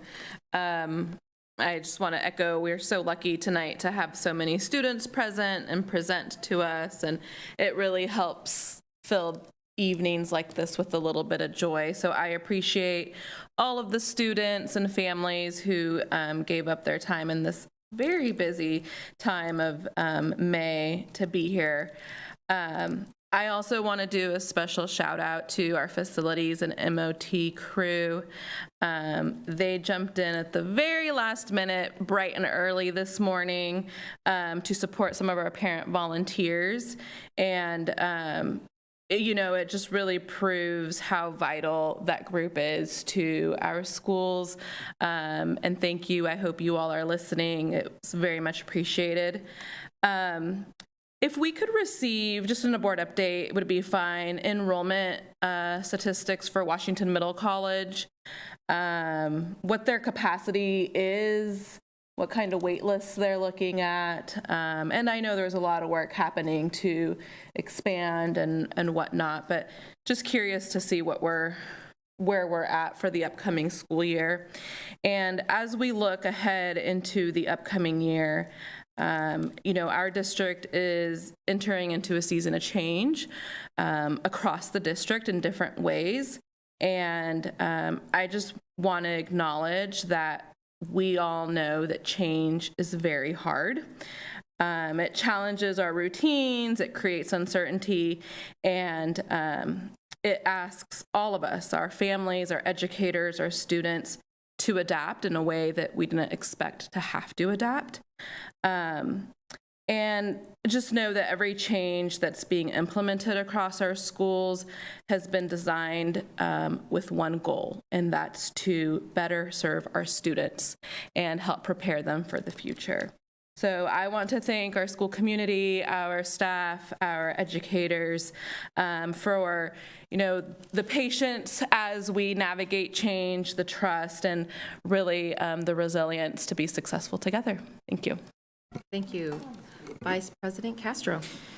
Yes, just piggybacking or just continuing the thank yous to everyone, our staff, the educators, district staff, and really the parents and the students for their commitments to, the learning for our kids. But I'm really excited to attend the graduations coming up, and then also Washington Middle last night. But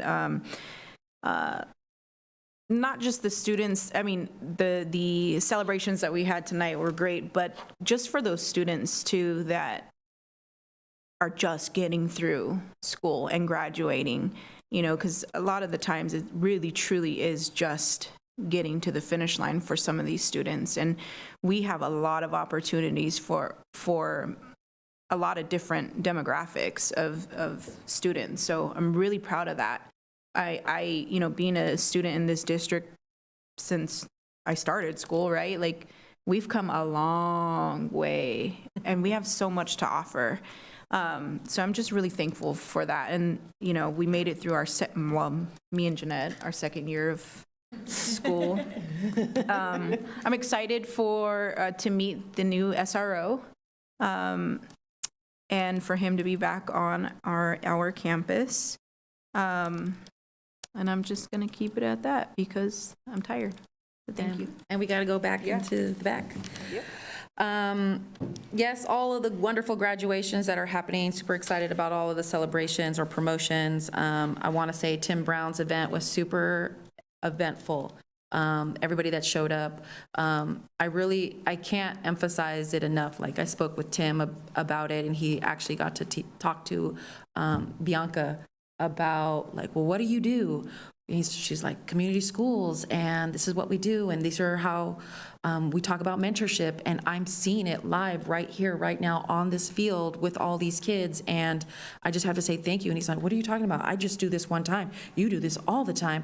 You guys are the heroes. And it was just so impactful for him to say that to some of our staff. And so he's excited for next year. Said, we're gonna do this again, right? And I'm all, every year, whatever you want, Tim. So just wanted you guys to know that it was really amazing. And just seeing this year was my heart, because I've been hoping to get all 7 schools. And the fact that I got all 7 schools there, okay, I got lessons learned, but still, like, we'll make it better next time. So anyway, moving on, yes, super excited to meet the SRO.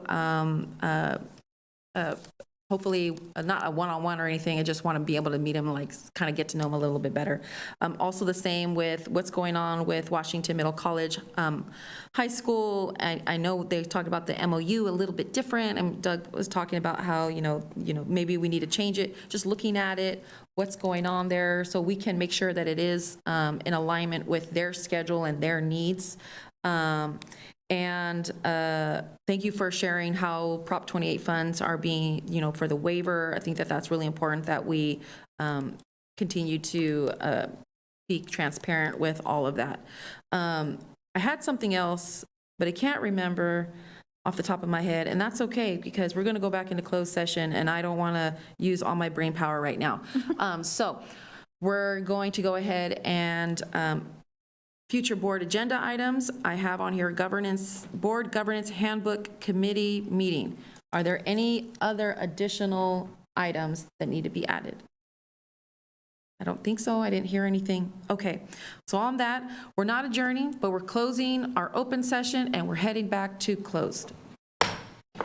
Have a good night, y'all. Coffee.